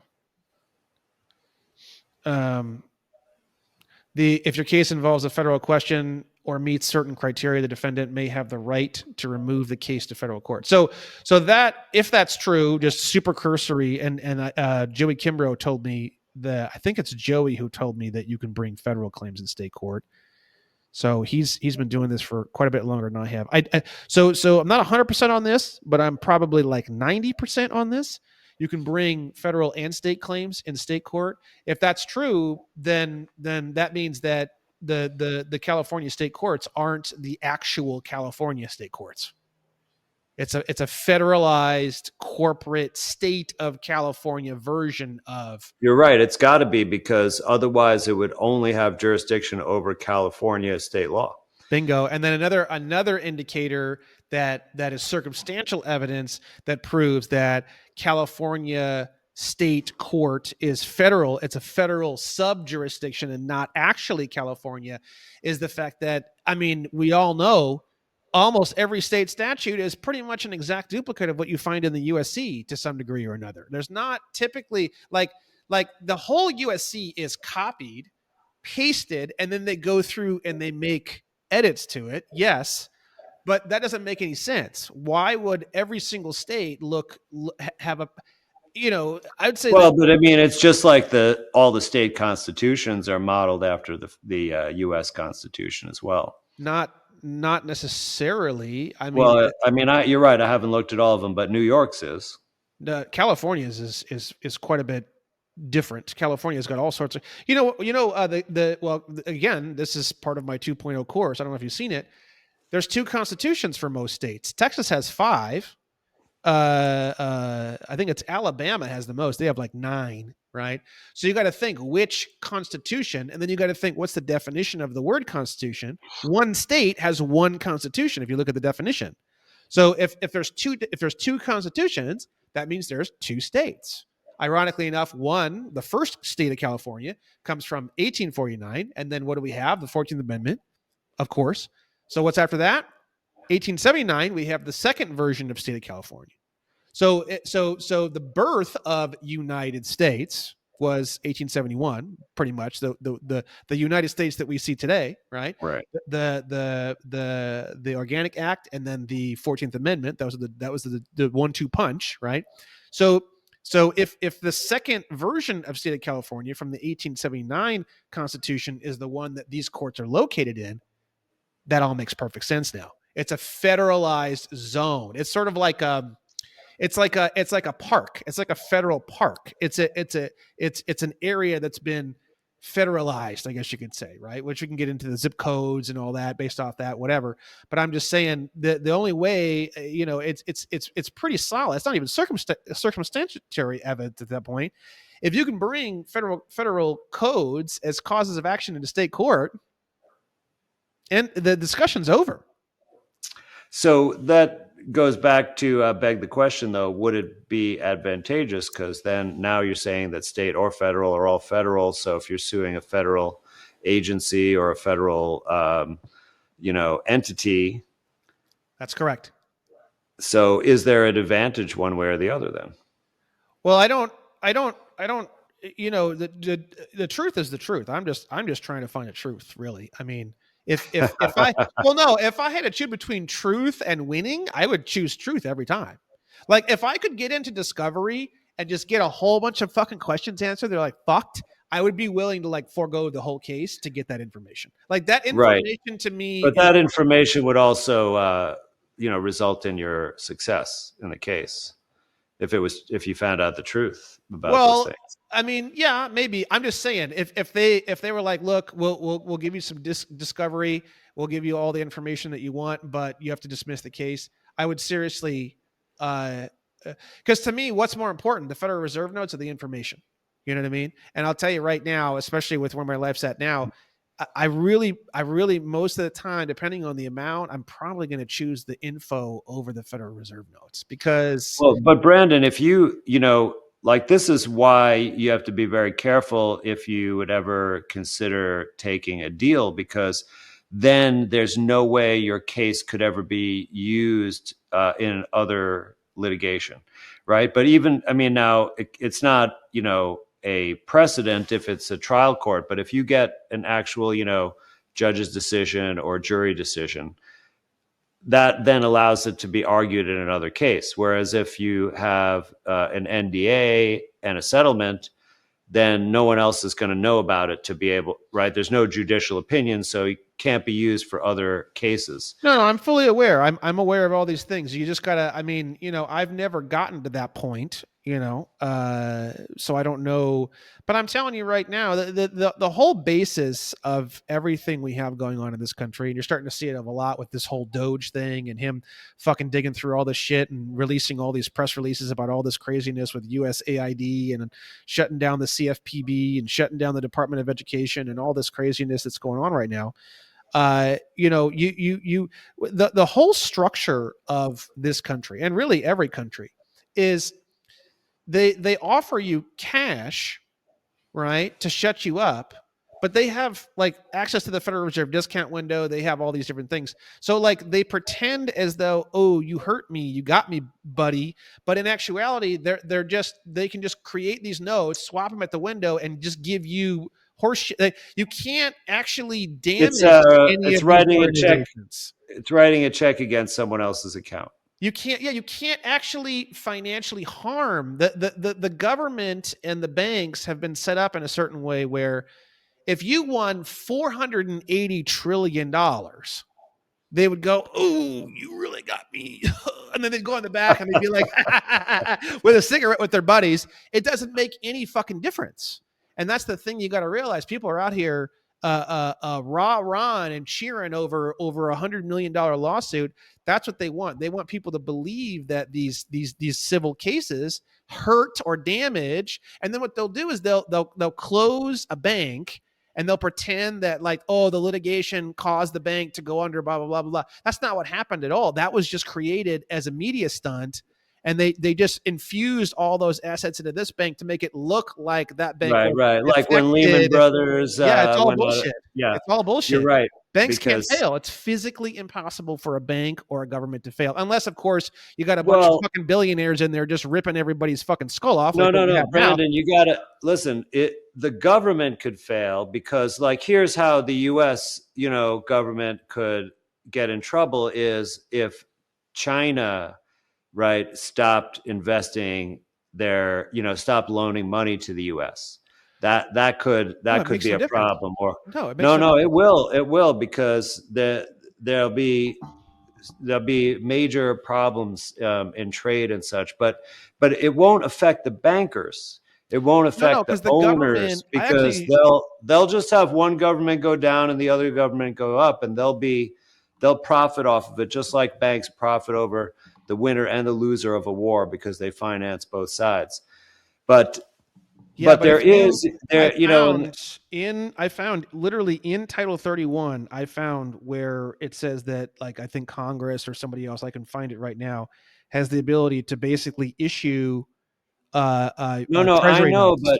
And it but literally let's says right in the reference. It's super crazy. It's super mindfuck, because it says right in the rules that the treasury bonds have to be payable to the bearer. They have to be bank endorsed. It says it right in the fuck, which I thought was super crazy. no, no, So they Brandon, create I these treasury bonds, you and then they can go to the this window, and then it's this is forever. not this isn't what I'm saying. What I'm saying is, like, if the look at trade between the like, so the US sells those treasury bonds to China for example, right? And also the, the all of the petroleum reserves, right, had to would only could be sold in dollars until just recently.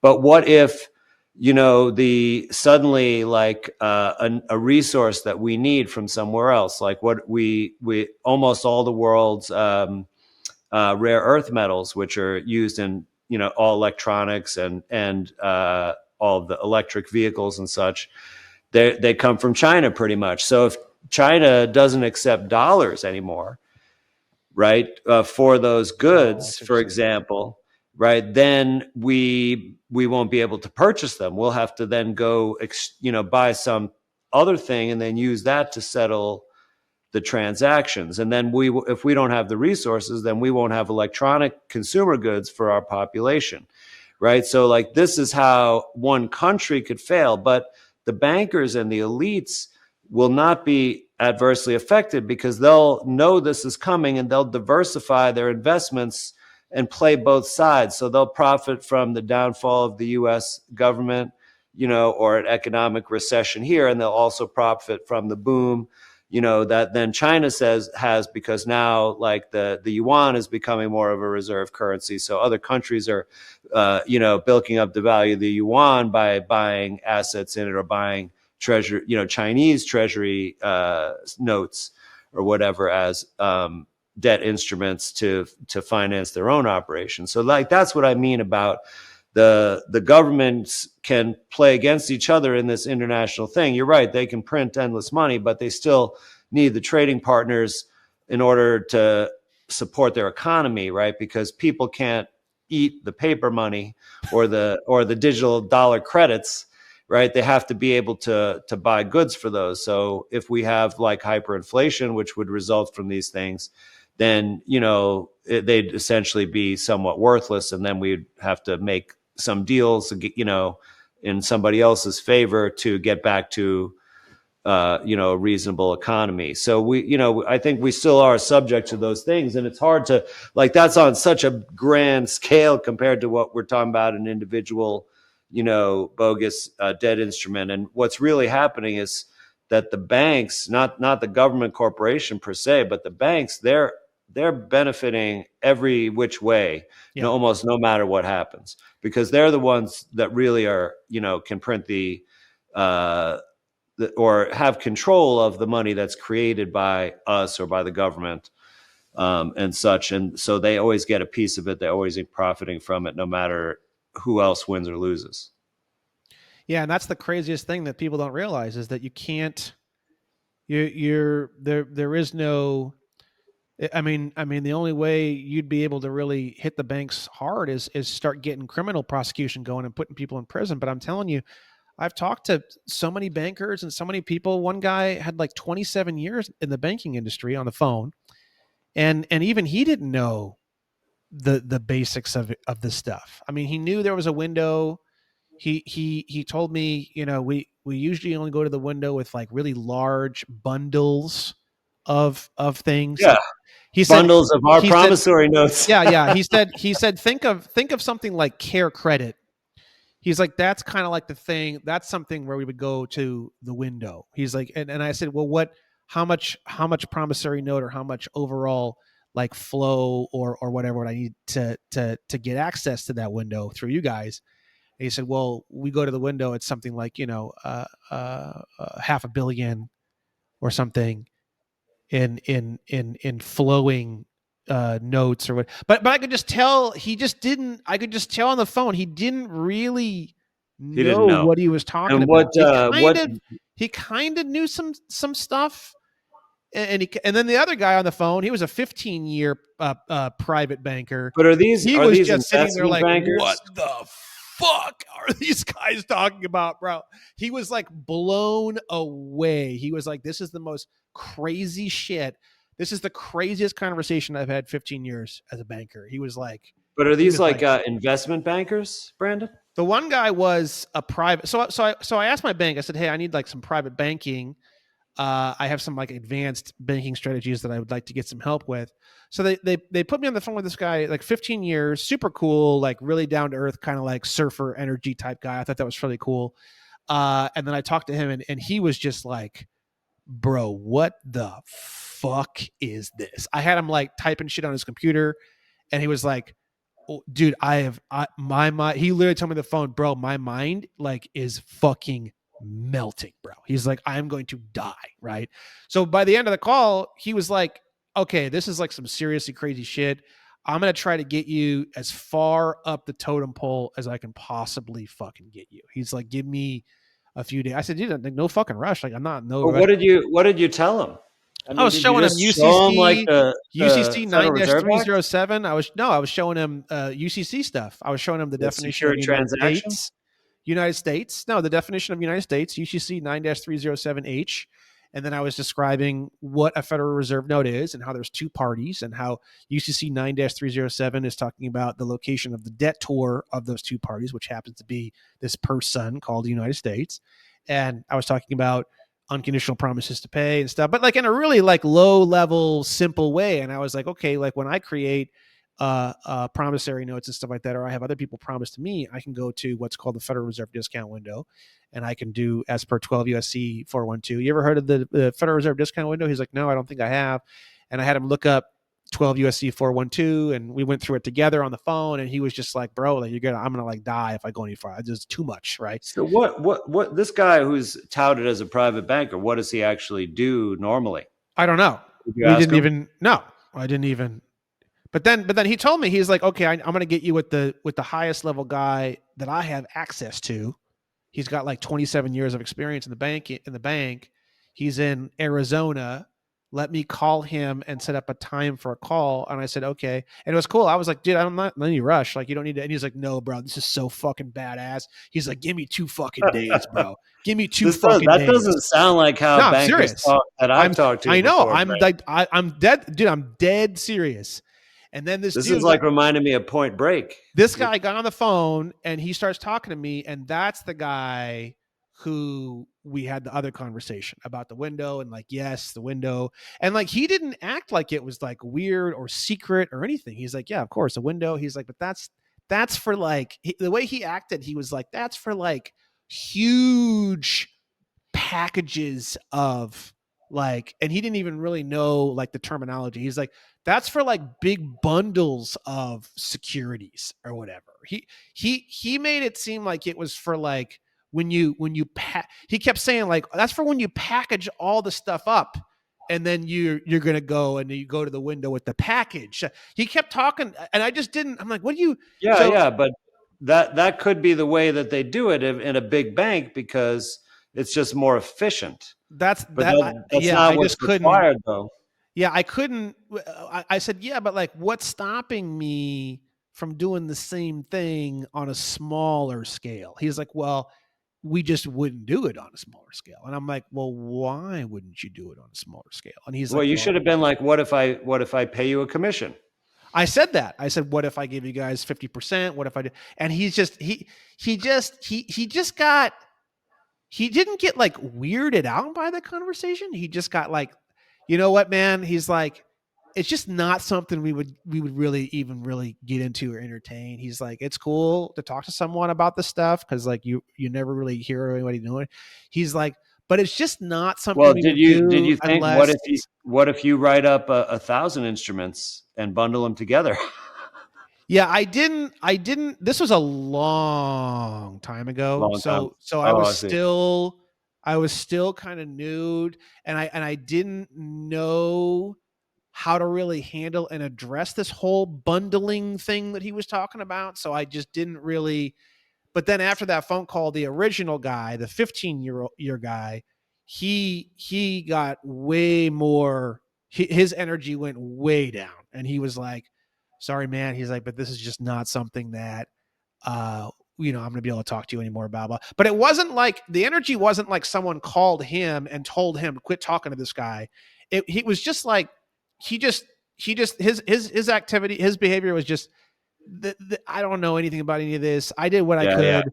There's nothing He's else I like, can do for you. I've got a That's good that's job it. doing what I do. I'm not Yeah. gonna, go out on a lark here.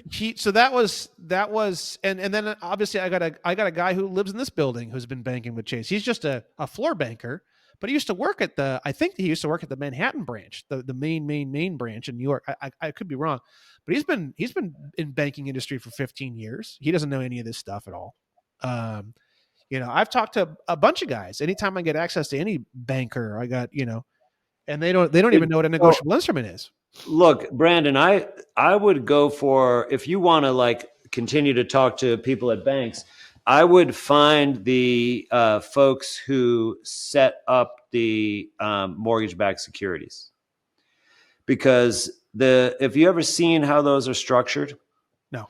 like a lot of the actual specific ones that you can find like at some financial institution, they'll actually show you a diagram of how it works, and give you more information. It's very complicated because they um, have multiple different entities involved, like a trust indenture, and there's a trust for the securities, right? Then there's different tranche levels, and then there's a servicing company and a holding company, and all this. The way it's complicated, it's structured. I think the bankers who set those up and manage those, administer those, they're the ones who are going to know all this negotiable instruments law, Mm. because that's all basically securitization of negotiable instruments, and they'll have to have an inclination of what to do at maturity, how it's financed and such. And then the other thing to look into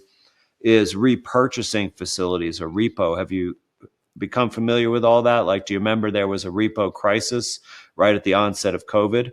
And what that is it stands for a repurchasing agreement.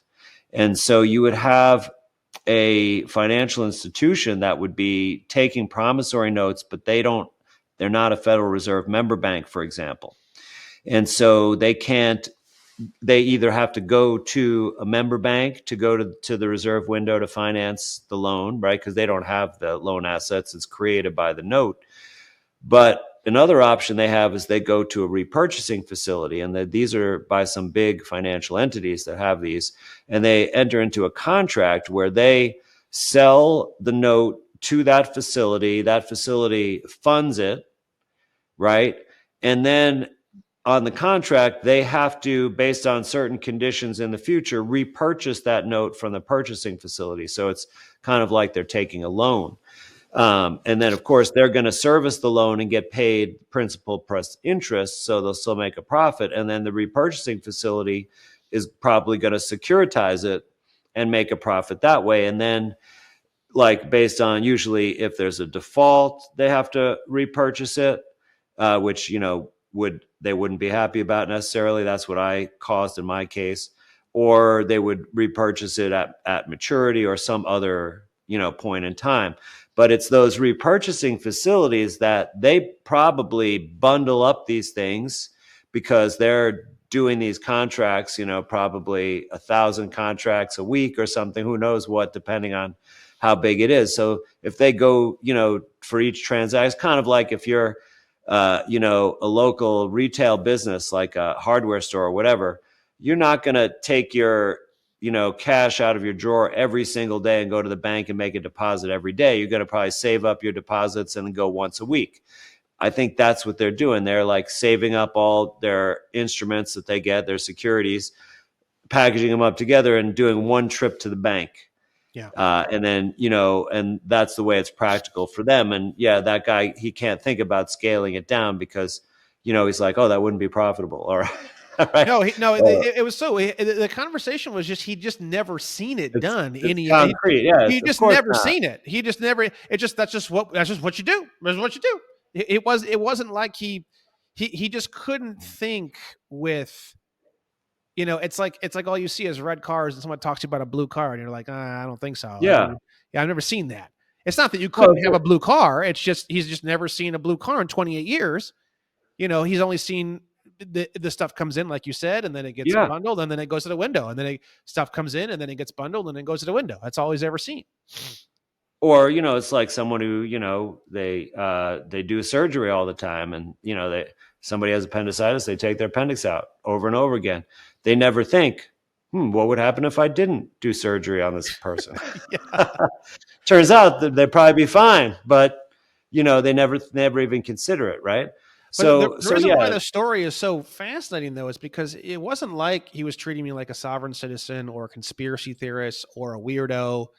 The first guy was super excited about it, and he actually really enjoyed the conversation. It was just a complete lack of reality. I mean, it was yeah. just a complete and I tried to sort of ask the, and he's just kind of like thinking about it. Well, he was kind of like, nah, I don't really think so because blah blah blah. He like it was a full blown uh conversation, and it was just not what people would think something like that would go down like. It was just very very different. It was just that's just not how we do things. Kind of a conversation. Uh, and that was it. That was the end of the conversation. It was a fascinating conversation. Well, Brandon, one of these days we'll actually get some, confirmatory evidence of exactly how the mechanics of these transactions work. Whether it's through discovery in one of our cases, whether it's through someone decides to come clean and tell us, or some way.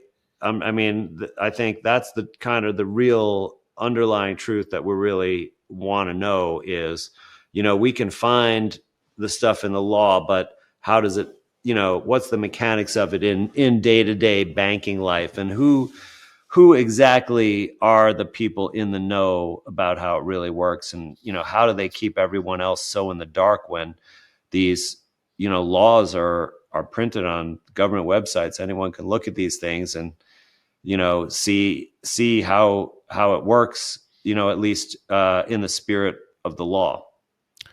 Yeah, and if I had to say who's the most successful person, people when it comes to that kind of thing, my answer would actually be the names of the people that you find on all of these endorsements for all these banking, because it's Well, just a like lot of those a are lot of them are robo like signers, though. They're MERS representative robo signers, many of them. no, they have actual, well, unless they're fake names, they have actual names, and then it'd be like some of the names are like No, they low have real level. names.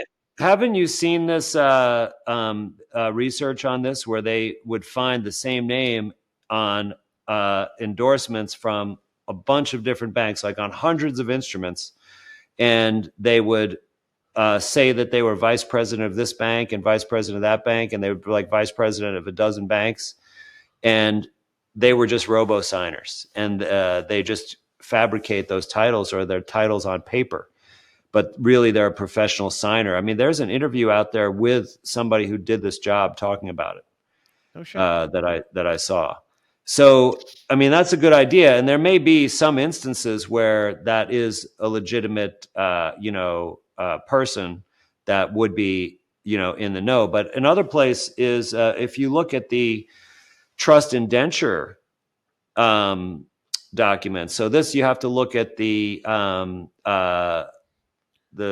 SEC filings. Have you ever looked at those? I forget what the Barely number of form, but a 10K or whatever. You're talking about like a 10K or yes, whatever it's called. yes, that's exactly. So Edgar is the database system that you can go like search for different banking entities, and then you in their mandatory filings they have to disclose various documents, and one of them is the trust indenture. And so every bank has a trust indenture, which is another bank, right? Which basically is their fiduciary for many of these instruments and uh, securities and derivatives and such. And then there are specific terms of these agreements. And then at the end of the trust indenture, it's a contract. You'll find signatories. There'll be a signatory from the main bank and from the trust bank. So, and some of these things like New York Bank of Mellon or Deutsche Trust, I've heard of. those are trust banks. They're the trust indentures that you'll find for many of the commercial banks like Citibank and J.P. Morgan Chase. So those people. Now, I did actually get in touch with some of those folks, but they were really standoffish. It might take more of your personality to get them to talk to you, but What was That's your what I experience with that? Because I've never gone down these rabbit holes. I've seen a bunch of other gurus and platforms go down these rabbit holes, and I didn't really want to go down them. But I'm not terribly against the idea of it. I just don't. Well, no, I'm not saying that you should try. Like I was trying to like send bills of exchange, with endorsements to them to get them to set it off against the account. But they're the ones in the know. And so if you can have a conversation with them or an exchange, I think you would get some accurate information if they're willing You to talk called to you. them And up. You called them up on the phone.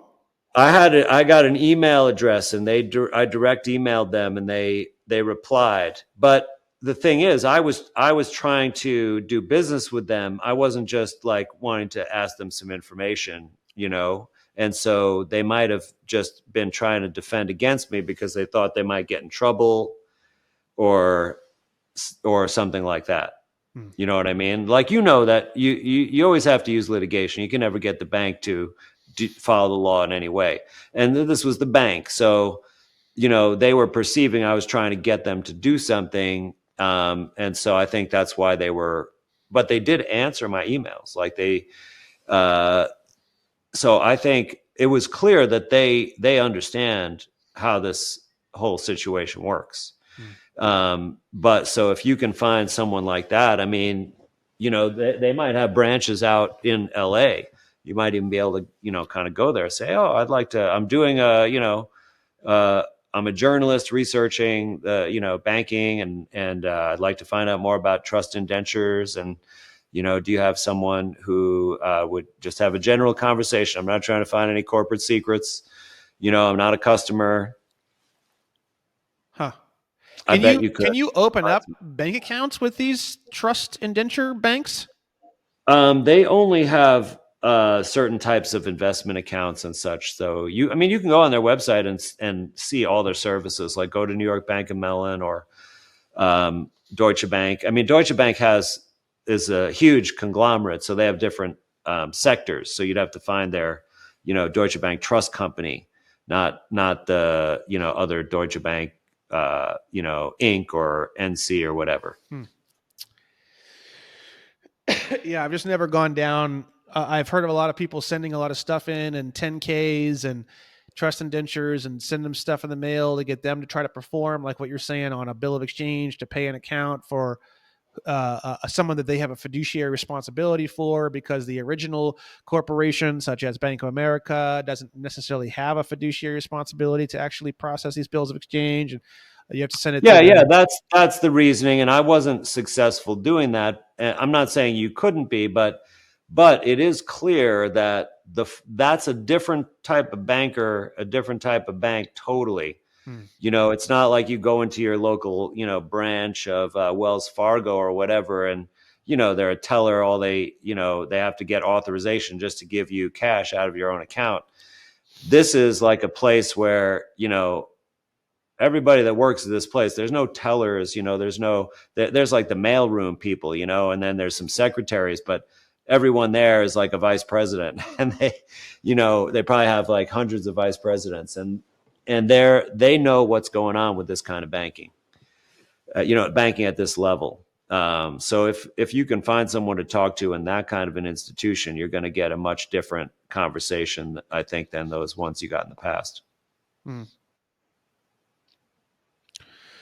So going all the way back to our original conversation, what are you currently? Where are you at currently? You said you have two cases. We talked about one of Well, them. one of them, that one that the foreclosure was ordered, I negotiated a settlement after that, before the house was sold, and sold the house with the proper way. I sold it, made as much money as possible, and then paid them out the settlement out of the proceeds. So that's all done for that. But what I'm going to do now is I'm going to basically sue my principal, the trustee for the Social Security Trust, in my name, or the ens legis name, for failure of indemnification. So basically, because the liability, right, belongs to the principal, according, and I might have to kind of explain this theory, but if anybody goes on my website, I have a workshop called "It's Not Your Duty to Pay," where I explain this in detail. It's probably We're more than talking I about could 18 cover in a USC few 8 minutes. obligations and other securities of the United States, and how that relates to the all caps name and the Social Security account, and how it's all actually just the Well, United States' debts, basically. it's based in that, but I actually, because, when you have a principal agent relationship, normally that's delineated by a power of attorney, expressed power of attorney agreement, right? Like you had with the people you work with at Williams and Williams law firm. But with the trustee of the Social Security Trust, right, which the managing trustee is actually the Secretary of the Treasury. So it was Janet Yellen. Now it's I don't remember the new appointee yet. Yeah. Right. So in order to, they never gave me a power of attorney. So I had to use the process called ratification. And that's basically like a power of attorney after the fact. And by the way, it can be completely implied and it's still valid in the law. And you notify your principal because the main duty of the agent is to provide notice to the principal. That's why every business has to have an agent, because they're the ones who receive service or process, and then they have to notify the principal of that entity that there's a lawsuit. And so you basically notify, and then if the principal, and you do this for each transaction. So one transaction is buying one house. And then if the principal does it, basically accepts the benefits of the transaction, knowing that the transaction was entered into by the agent, and doesn't block it, then they've ratified your agency status with respect to that transaction. And so the agent does not have to pay the liabilities of the principal. Mm. And so because I paid the liabilities of the principal, I mean, I'm saying that the Social Security Trust in the name of my ens legis actually owns the house, and that they, of course, had the liability and I just had the beneficial use. So since I had to pay the liability out of the proceeds of the sale of the home, then I'm should be indemnified for that. In other words, be paid back by the principal. It's like if I, worked at Walmart let's say it was an executive, right? And they gave me a company car to use, right, while I was an employee to do sales calls or whatever. And then I filled up the tank of gas, but I paid out of pocket, right? I'd be able to then go back to Walmart and get reimbursed for that, Reimbursed. right? Yeah. Exactly.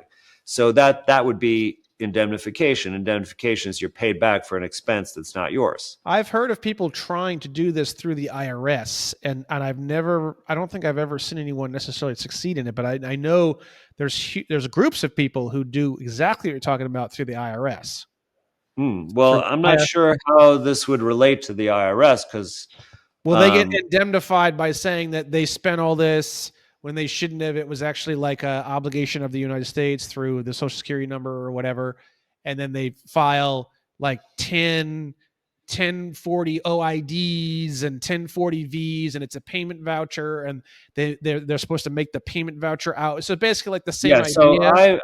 yeah. So this, the way I look at it is that's your principal's job is to file whatever paperwork with the IRS and settle any accounting for tax liability, because they're the taxpayer, right? I'm not the taxpayer. I'm only the agent for the taxpayer. Yeah. So my plan is I'm going to go straight to the principal, and I'm going to, well, first I'm going to bill them. So this just happened like a week ago, that I closed on the house and settled the matter with the bank. So now I'm going to essentially send an invoice to the principal saying I paid this out of my own, personal funds. Please indemnify me, right? Pay me back. And it's possible they could send me a check, but I'm going to guess they're probably going to ignore me. And in which case, I put them in default and such through the administrative process. And then I can take it to court with the cause of action of failure of indemnification. And that's, an agent always has standing in that matter because So it's it's almost like part of the agreement. the ens legis at that point becomes the res, and then you're the beneficiary, and then the Social Security Administration is the trustee, kind of a deal. Yes. So say that slowly again, because the ens legis assets would be in the the Social res. Security account. Well, the it's the trust. The res is the assets of the trust. So the assets that are in that account, that's the res. So you're saying the account is the res, or are you saying that the whole ens legis is the res? Remember, the res is just the value that is placed into a trust. Yeah, I understand Right. that. It's not the name of the trust. So this is like Oh, so you're saying that the ens legis name is the name of the trust, and then correct. the way in which that trust is. So who is the executor of that trust?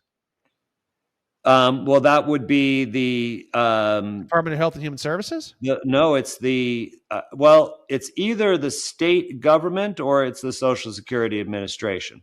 Okay. Because the Well, hold on a second. property. Could it be the mother who originally applied for a Social Security number? No, because for a couple of reasons. So one is that this is actually set up without the SS5, or that's the Social Security application. Yes. So yeah, there's a form from the hospital administration that actually reports the birth information to Social Security, and they actually, the state is who sends the documents, and I believe it's essentially it's a probate, the property of probate that's inherited into that name under the state, that it's the state's property. So this all it's already there, and then the SS5 is just to get a number for it. Essentially, that's about all. Well, it's really a request to get a card so that sent to the parent, and so that they can use the account, right? Because you can use it for tax purposes, for example. Yeah, like it's like every area of law is pretty complicated, but the I've been able to figure out each one pretty well. The Social Security stuff is just so crazy, and it's just so all over the place. It's the one area that I've never really wanted to.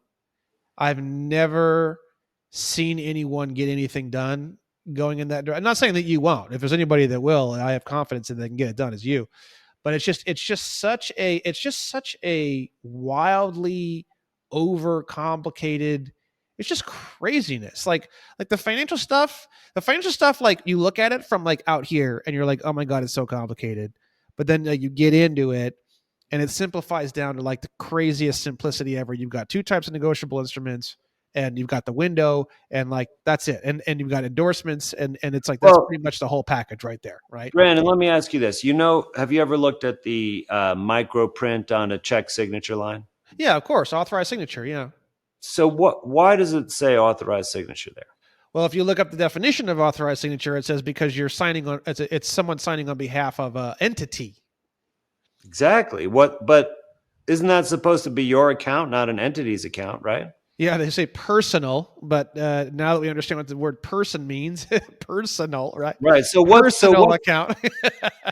so that's just one question. So one question is, what's the entity you're signing for in that situation? Now we know it's the all caps name because that's who's written as the account holder. So, yeah. But why is it that, that's not you, and why are you the representative for that? So now, second question. Social Security number, right, is for, we're told that first of all, it's not an identifying document. It's not an ID. They say right? that, but then if you look on an I-9 form, the I-9 form says it is a type of ID. Humor me for a minute. So it's not an ID form, and yet it's required for every consumer credit transaction, right? And now you also, that even if it was an ID, you could have an alternate ID, right? Like a passport is the Mac Daddy of IDs, right? So, but you can't just go open up a bank account. You can't buy a car with a passport unless you also give them your social. Why do you have to do that, right? Now they say, so that's two things. Now the third thing is, well, why do you have to pay property tax? Because it would be, you can't tax a right, and if you own the property, which is a right, then it can't be taxed, right? So that can't be the answer, that you own. There's got to be some explanation for these three things. What I have come to, have an opinion about who we are, what our role is, and how it fits with the Social Security will explain all those three things very easily, and several other things that are just escaping me right now. But basically, these little anomalies that just don't make sense with what we're told about how the financial system works. But let's say that our all caps name is a trust that was established not for us necessarily, not that we're the beneficiaries, but it was established for the public good. And let's say, that the beneficiary is the public or the state that you were born in. Okay. Now, then what's your role? Now, obviously, you're not the executor or the trustor because you didn't establish this trust, and your parents didn't establish it either, because if you ask them, hey, did you set up a trust account for me? They'll be like, what are you talking about? What's Right. that? So the government, either the state or the feds set up this trust, and then put it within the Social Security, right? And in the law and on the Social Security website, right? It's in the amendments of 1939 of the Social Security Act. They name the specific trustees of the Social Security Trust. So they tell you in the law that it's a trust, and they tell you who the trustees are, and they're the ones with the fiduciary duty to the trust. And actually, there's a lot of code in CFR that gives them specific rules of how they can invest the trust funds and what they can do for it with their fiduciary duties, right? I mean, for example, before we reach the age of majority, they can invest like 100% of the assets in the trust account tied to our number. And then but they can only be in obligations to the United States. So they can't, invest in Apple or foreign governments or anything. But then once we hit the age of majority, then they can only invest a very small portion of it, right, in order to kind of preserve the balance or the assets. So all this stuff is administered. So the only thing that makes sense is that we would be the agent for that trustee, because what can we do? We can represent the account with our signature, right? We can sign the check, which, we're a representative. It's not our account. It's got to be another entity's account. Otherwise, we wouldn't be the representative. And this makes sense if the account is our Social Security trust account. And then every consumer credit transaction is tied to that, because it's essentially accessing the funds in that trust. Also, what this means is that trust and whoever owns it, which is the trustee, right, which is somebody in the federal government, they're the owners. They have title. The trustee always has title to the res of the trust. So we don't own any of the property that we acquired through a consumer transaction or a mortgage. It's actually owned by the federal government, but we have the beneficial use. It's the same deal as that Walmart employee situation with the company car. Our car, if we financed it, it's a company car, which is good because it means we don't have to pay the expenses, but we get to use it, right, for our benefit. And so this is what I think the relationship is. Now, we have remained ignorant to that, and we've personally decided to pay the liability ourselves or accept it. And I'm sure that the principal of the trust is very happy about that because we're adding property to the trust, but we're paying for it. So it's essentially gifts. But our real job is to help the trust acquire property. And then the trust would obviously incur the liabilities for that property because it retains the title to the property. And so the legal process that I'm talking about is basically a way to hold Walmart responsible to they're refusing to pay me back for the gas. And so I'm going to sue Walmart and say, you got to pay me back for the gas I put in your car for You my should have use a we should all have special credit cards that allow us to charge off all of the Well, this everything basically.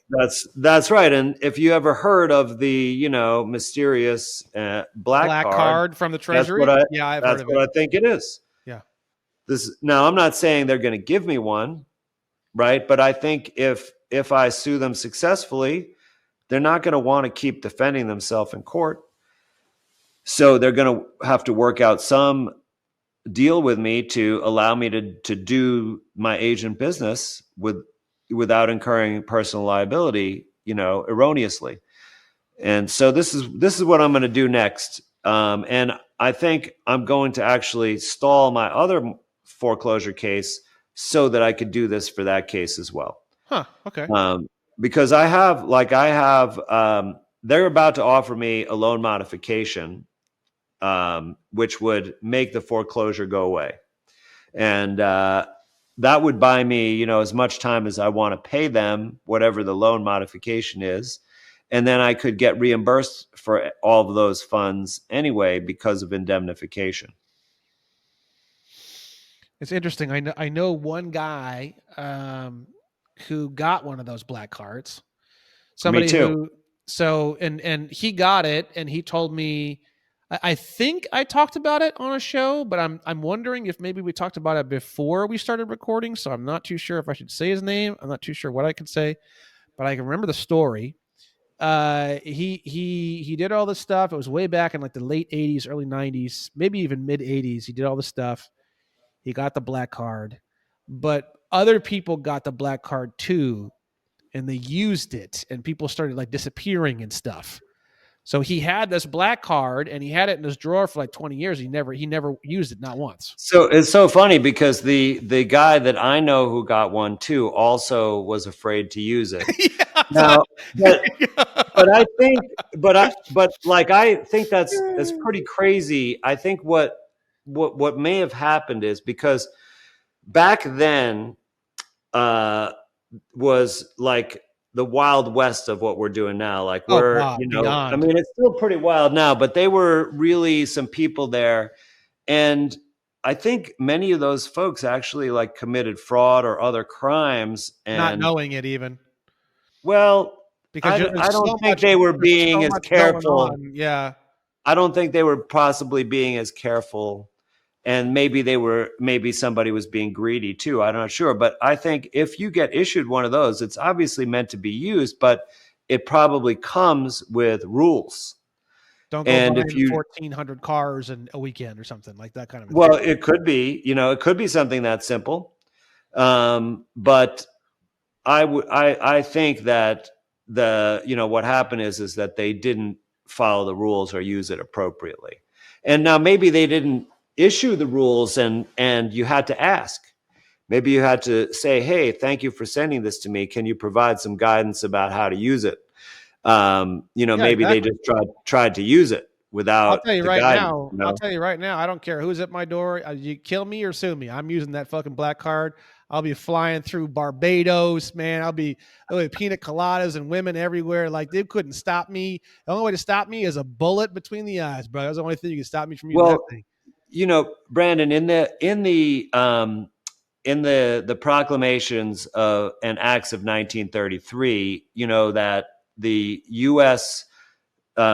Citizens, I think that's how it was referred to, but they were basically became subject to the Trading with the Enemies Act from World War One, and were classified. And this is in the congressional record, and it was actually confirmed in the 1970s that it's still the case. But they were actually declared enemies of the state, and this is why licenses were justified for financial transactions, like to be, a broker or a banker or whatever. Those things never required licensure before these 1933 acts. Now, Eugene Schroeder has a lecture called The Emergency War Powers. You can find it out there on archive.org, which goes into detail about this and talks about in the 70s when Congress did a study on this and confirmed that it was still in effect. And because it was done in a kind of a tricky way with the language of how they didn't rewrite it, they just referred back to a code. And it turns out the code was the Training with the Enemies Act. And if you read it and put it in context, you could see it reclassified all of us as enemy combatants. All of So U.S. citizens or all of state citizens? well, I don't remember the exact language, but essentially, everyone out in the public is what they were referring to. Now, like we would have to look back and see if it was citizen and how it was, delineated. But that's what provided a lot of the ways. So, if everyone out there, right, believes they're a citizen and subject to whatever a citizen is subject to. So that would mean they would essentially believe they were an enemy combatant, and they're going along with it by jumping through all these hoops and getting all licensing to get permission to do, free trade or free commerce. And so I think in order for us to break out of that, because obviously we're not citizens, we're not enemies of the state, right? We're men and women trying to do right in the world. But I think we have to demonstrate that we are doing this, for the good. Like, we're not going to take the black card and, hire a bunch of strippers and invite P. Diddy and, like that. That's not making a positive contribution to the world. Um, now I'm not saying you shouldn't buy like a nice gift for a special woman who you're going to settle down with, because that is going to create something good for the world. So, it just could be like I remember hearing, and this is obviously small scale. This is not a black card, but there was someone who was having some success with some process of endorsing bills or something like that, and they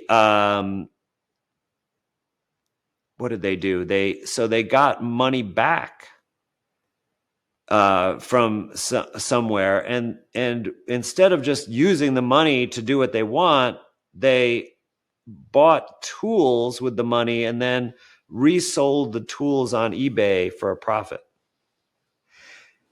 And it's like they oh, I know what it was. That's what they did. This was for a credit card. They figured out a way to get their credit card bill just settled every month. So they would charge things and it would get settled. But instead of them just saying, "Oh, I could just buy what I need on this credit card and then it'll be settled," instead of that, they bought items with the credit card and then sold them so they could get cash. I see. Like, they needed cash for some reason. They didn't think that using a credit card was good enough. And because of that, that's like showing greed, Mm, right? It's like, it's not good enough that you can just buy what you need on this card. You have to buy extra stuff and sell it, for a profit, even though you have everything that you need. And so then once they did that, they were no longer successful at getting their credit card bill settled. hmm. It's almost, now I don't know all the specific details, but I kind of think of this as like, It's like a secret you, morality you, police or something. yeah, you have to show that you are going to be responsible. Like, maybe the reason why you don't have access to infinite money is because you would do stupid shit with it and people would get hurt. So you have to demonstrate that you could be responsible, that you're not going to, use it frivolously. You're not going to harm other people and such like that. And maybe also you're not going to even tell other people about it unless they're mature enough to do the right thing also. Hmm. Yeah, I don't know. It's a hell of it's a hell of a thing. And with everybody kind of getting into all this stuff and talking about it and being curious about it, all of a sudden, it's if people keep looking and people keep asking questions and people keep snooping around, it's eventually going to have to be something that someone's going to need to tell somebody about something. Yeah. You know, Yeah, absolutely. it's one of those things where you just get enough people snooping around asking enough questions, and eventually something's got to come out, something's got to be announced, something's got to be clarified, press release, uh, presidential Look, release, presidential you speech. know, There's got to be something. it's funny, Brandon, because I don't know if it's going to actually work that way, because already there's something totally different from what we're doing. It's called an equity process, at least by the people I learned it from, and it works for everybody that does it properly, which it requires a little bit of persistence. And if you have to go in court, you have to stick to a very specific script. You can't go off it at all, otherwise you ruin the whole thing. But everyone who's done that in either a criminal matter, and I'm talking about even if they're already in jail serving a sentence, they can undo that. Huh. Okay. And for a traffic matter and for a tax matter, it's now not directly with a bank, but in those other three cases, been successful by, I know, like dozens of people that have used it successfully for those different things, different people, all using the same process, but all successful. And I've been successful with traffic tickets doing it, which I only tried it for credit cards and then and property tax and for traffic tickets. And I don't think I figured out the right person to send it to for the property tax, but for the traffic tickets, it worked beautifully. Like the traffic ticket just disappears and there's no record of it anywhere. Just So, just as a little but side point, nobody knows about this. Like even well, even just as a you in little side law. point on that, just as a little side point. I mean, I've seen a million different things in all different ways get traffic tickets to go away. I've seen shit that shouldn't even have worked. I'm not trying to Well, belittle what you're saying. I'm just anything saying, can happen in one circumstance, but I'm talking about different people, different jurisdictions, different okay, states, but in different times, but using the same exact process, because they actually, have these the cover letters that go with this process, like, written verbatim, like you don't, all you do is change the name of the parties. okay, And so it's like it's in the process that this is successful, and it hasn't spread like wildfire. huh, Even though there are people who got out of jail doing this and stuff. huh. That's interesting. Yeah, it is. So I don't think it's, like necessarily, I think a lot of times when someone has success and they talk about it, that other people may not believe them, or they may not take them seriously because it's so, and they may not have access to YouTube, channels necessarily where they could spread it. Or, you've seen like on your social media, there's a lot of good people, but there's a lot of wacky comments that you get there too. And it's like, maybe those people actually did something successful, but they can't explain it. Like I one Yeah. time had a guy show up at my house who was like a fan, and he knew someone that I knew, like we had a mutual acquaintance, and he figured out where I was living by like deductive reasoning, because he knew the neighborhood. And he showed up, and and it was totally weird. Like, I didn't know if I should like have my gun on me when I answered the door or what, like, because I didn't know this guy, and he was acting really weird. Like he really was like idolizing me, but also he was super nervous. Like, I thought, is he idolized me so much he's going to pull out a knife and slash my throat or something. But thankfully he didn't. But he handed me this like legal document, and that he's like, I've been, I wanted to share this with you. Like, it's so important. it's got the answers to everything, and I couldn't even. It was totally unintelligible. Like it Oh, was. dude, I get this. What you're talking about right now, I get this shit. I'd say every 10 days I get something. This is it. This is the fucking thing, and it's either a website or an attachment or a document, and I stopped opening them a long time ago. But Right. I get these all the time, all the time. I've been getting these for years. I mean, ever since the beginning, I still get these, and it's you never know what you're going to get. Every once in a great while, I'll open one just for, and it starts off, all these symbols, and then it's the prince of this, and then it's the Almighty God, this, and then it's just like, and you can't even, you just Well, can't the one he gave me, it had like even some Latin stuff and mentioned the Pope and all this kind of stuff.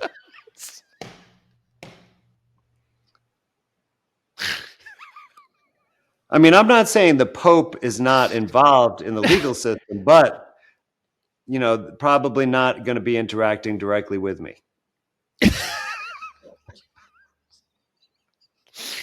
I mean, I don't want to be mean. I don't think these people mean bad, so I'm not mean to these people, but I'm just like, like I'm at the point where I'm trying to make my shit so easy to read, so easy to understand that a child on the street could read it and be like, all right, Man, So, that's so hard when it comes to law, though, Brandon. It's because it's like math, for people. There's an intimidation factor. well, no, I've gotten pretty good at it. But the thing that pisses me off is when I have a filing, and I'll show it to a bunch of people, and they're like, "Oh yeah, I understand this. This makes sense." People who are somewhat aware of some of this stuff, right? And then I put it in the docket, and then they tell me it's unintelligible or something like that. That was one of the ones I just got recently, right? And it's like I'm starting to think that that they don't even. It's just they don't even care. They just say that. I could put anything on there. I Are could do put the you are Google you Doc on. using the IRAC method? What is that? What is it? Issue, rule, argument, and but it's a standard format for legal documents. You can find a bunch of little instructional videos on YouTube, and it's if you want, like, because one of the I actually very luckily, this guy Ben Zogby, who's an attorney, a fairly experienced attorney, went to a good law school. He started looking. I mean, I think he was following my medical stuff, but he was also interested in alternative law, and he listened to some of my stuff, and he booked a call with me to consider doing this course that I was teaching. And I was surprised to, have an attorney wanting to learn from me about law. And it turns out that he's like, listen, they didn't teach me any of this in law school. Like, I'm awake now, and I see there's a lot of truth to what you're saying, and I want to learn this. And so we ended up kind of developing a little bit of a partnership where he would help me like prepare some of the documents in more of a style that would be respected in the courtroom. And I would kind of teach him this different areas of the law that I had learned that he was unfamiliar with. And so he's the one who kind of taught me that. And I think it really helps a lot if you just use some simple things like that. The same way of like how you, the notation that you use for court cases, or that, you don't mention the specific judge. You always say the court, ruled this, or the court made this point, or how you like denote, the specific paragraph that you're citing in the case law. Like some of those simple things, I think, kind of go a long way with getting the other side to actually engage in the legal process with you, instead of trying to, bully you like you're an outsider, or intimidate you with subterfuge like that. Huh. So I really like appreciate, his insights. And also it's just good to have someone else to bounce arguments and ideas off of them. I'm like, oh, well, how do you think the court would respond to this? And He'd be like, well, they haven't heard this before. You know, like, Yeah. and he's the one, you know, he told me also, he's like, because he's seen this before. He's like, you know, I contested that mortgage because I thought there was something not right when that merger occurred. And the court just sees me as some deadbeat who's not paying his bills. You know, they don't see it as oh, well, that's a legit challenge. Like they didn't prove that he actually owes them money. You know, why would you pay someone that you don't owe? Like, we need to help him figure this out, you know? But instead, they're like, deadbeat. He's not paying his bills. You know, like, we got to get him. We just got to, you know, move him through, get him out of there. Like, let him go, you know, apply for welfare or live in a homeless shelter. You know, it's like, that's how they look at you. They don't want to, you know, see, oh, wow, this is a really interesting legal theory. Like, this hasn't come before us before. You know, let's consider this. Let's look into it. Let's discuss it. Right. That's how it should be. Right. But unfortunately, not necessarily. Mm. Or the opposite. But Brandon, I think, can we maybe wrap it up a little Oh bit? yeah, I was literally just gonna say that. It's perfect. Almost 3. It's like dark over here. I guess we'll just to round out. Is there a brief summary you can give us on these two cases? So kind of where things are at and where things are going, kind of briefly, without going off on the 2 hours. I guess Yeah. Well, like I said, we both kind of really easily. So is there a way we can just a quick brief overview on your cases and yeah. kind of what's going on? Well, I mean, the foreclosure number one, remember that's the one where I got ignored at the motion hearing, and the Yep. judge basically, you know, said you lose. But after that, the Oh, attorney and that's when he negotiated called the you, and settlement. that's the settlement. So What's the so I second got case then? so I actually got the proceeds from the house, but had to pay out the bank, and then now I'm going to Social take Security. action against Social Security trustee to recoup those That's the funds. second action. Well, it'll be the second action, but that's with property number one. And then what's property number 2? And then property number two is my current residence, and that is finishing up the mandatory settlement conference right now, where I actually um, made allegations of fraud, which were pretty serious. I had evidence, like, I mean, in addition to the usual fraud, extra fraud, Extra and fraud with garnishments. and then basically my good faith offer was to rescission the original note and contract, and that I would sign a new note for the same principal but with 0% interest, and that was the penalty to the bank for their fraudulent behavior. But that would be, if I offered anything less than that, the judge would have thrown it out, because it has to meet the definition of a good faith offer. So it has to make the parties whole after a rescission. Now, rescission is when a contract is not just becomes null and void, but it actually goes back to the moment just before the contract was entered into. Okay. And so it has to restore the parties of the contract to that time as much as possible. So they, of course, laughed at that and said, you know, yeah, fraud, you're a pro se defendant, you know, we'll just give you our standard deal. So their standard thing that they have to offer is a loan modification program. So they got all the necessary documents for that, and they are taking their sweet time, but they have 2 more weeks.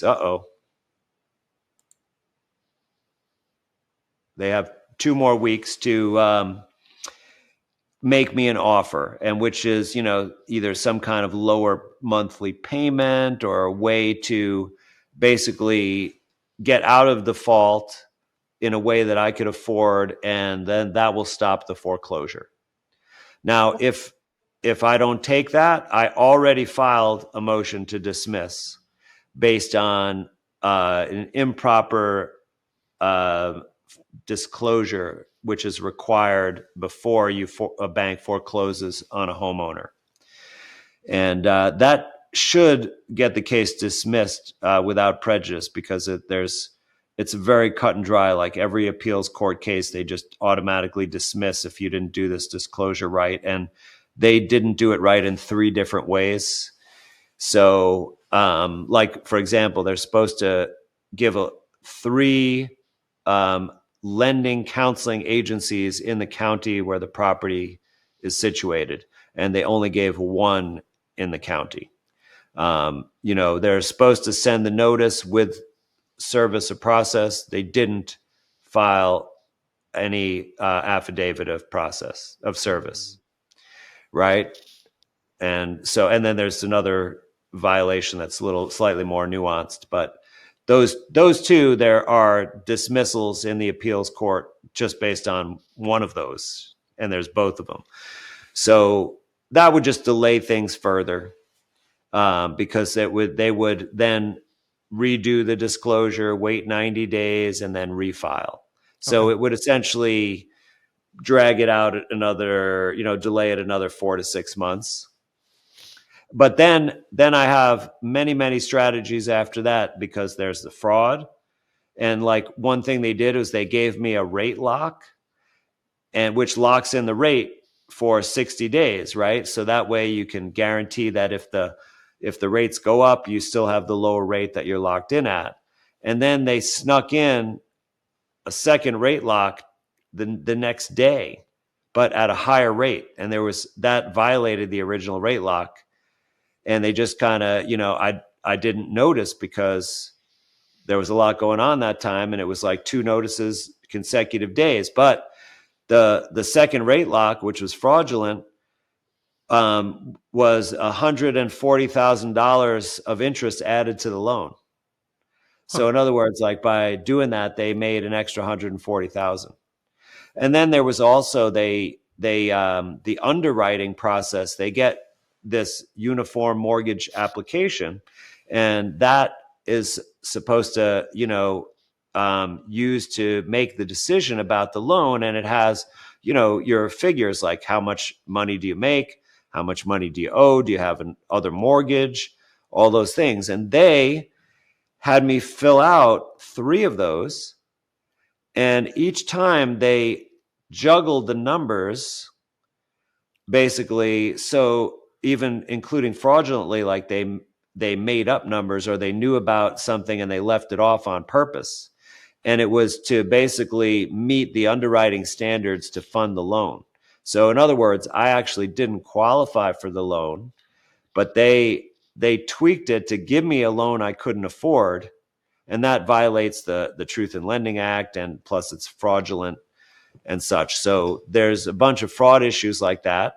Then there's issues with the holder status, that they supposedly transferred the note and then bought it back, but there's no endorsements reflecting that. So it's unclear who's the actual owner, because they didn't provide any evidence of any of the transfers or of possession. So there's those issues. Then there's this issue with the agency status, that I can do a separate thing where I can get the principal to settle it. And then there's this other strategies of like failure of consideration, because they didn't actually fund the loan.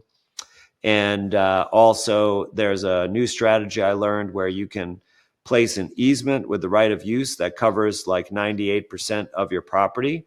And then even if they foreclose, you'll still be able to come and live there because you'll have easement rights. Interesting. So that's actually a strategy that was developed by John J. Singleton to protect against a land grab, like maybe the people whose houses burned down in the LA fires, that they might try to foreclose and then develop their property into a high rise or something like that. And this is, to protect against that. Okay. Sounds like you got a lot of fun on your hands. Yeah, I do. I've got definitely no shortage of ideas of what to do. Well, I love it, man. I always have fun on these shows with you. We go off onto so many different little side roads, and it's like It's like an Italian little town with all the little cobblestone roads and different directions and mountains and everything else. So it's always fun. Um, appreciate you having you on the show. I hope you had a good time. Anything else you want to say before we end off here? Well, I mean, just it's always great having a discussion with you, and it's good to it's good to talk out this stuff because I think many of us we're kind of like feel like we're an island with this, and especially when you're buried in litigation and you got all these legal papers and cases and the research and motions to respond to and such. You can get pretty isolated. So it's really good to have this conversation, like let folks know what's going on, that the system is not fair, it's slow, but we're still carrying on and we're still hopeful that we're going to have justice eventually, and hopefully in a big way. And so it's great to talk about this and put this out, and I hope we get to hang out again in person sometime, because that was a lot of fun in Texas. Oh, I had a blast. Yeah, I think the last time we talked about it, you said maybe Anarchapulco, but if not, then something. I'm sure Well, we'll look, meet up somewhere. it's next week, so why don't you just get a flight to Acapulco? I'll put you up. I mean, well, if I was going to be, I'd be I mean, would I be All speaking right. there? I here's what I'm. Well, I mean, it's probably too late to make that happen, but I'm going to talk to the organizers when I'm there in person and see if I can get you on their short list. No, I'd rather if I want to go somewhere, I'd rather go somewhere as a speaker. Honestly. Well, that's what I mean. I'll get you on their list, so they'll invite you to come to the next one Oh yeah, that'd be great. as a speaker. Yeah, that'd be great. If they want me to come, it's sort of like, Well, uh, look, Brandon, last year, okay, this my friend actually, Dirk Jacobson, and I didn't know he was planning to be there. We hadn't seen each other for several years, but he showed up there, and now he is a guy that could be a speaker also, right? Like he's actually a dentist. He's done a bunch of interviews and stuff, and it's all like natural dentistry, and he actually got us. No, it wasn't him. Sorry, it was David Parker. David Parker, the co-author of What Really Makes You Ill. They were hanging out together. That's why I got confused. But David Parker showed up at the event, didn't tell them he was coming before, wasn't invited to speak. But once they found out he was there, and then he went and talked to the organizer, they actually found him a speaking slot. no shit. So even though he just showed up there, like they didn't, pay for his travel or anything, but he still ended up on stage. So Well, I would bet one if way or the if other, you showed up there, I bet we could arrange to get you on stage too. just like overnight rock star status, huh? Well, we'll talk about it more. But we'll definitely be seeing each other at some point in the future. I guarantee you that. All right. Well, I'm looking forward to that, Brandon, and thanks for setting this up. Thank I you, my enjoyed friend. it.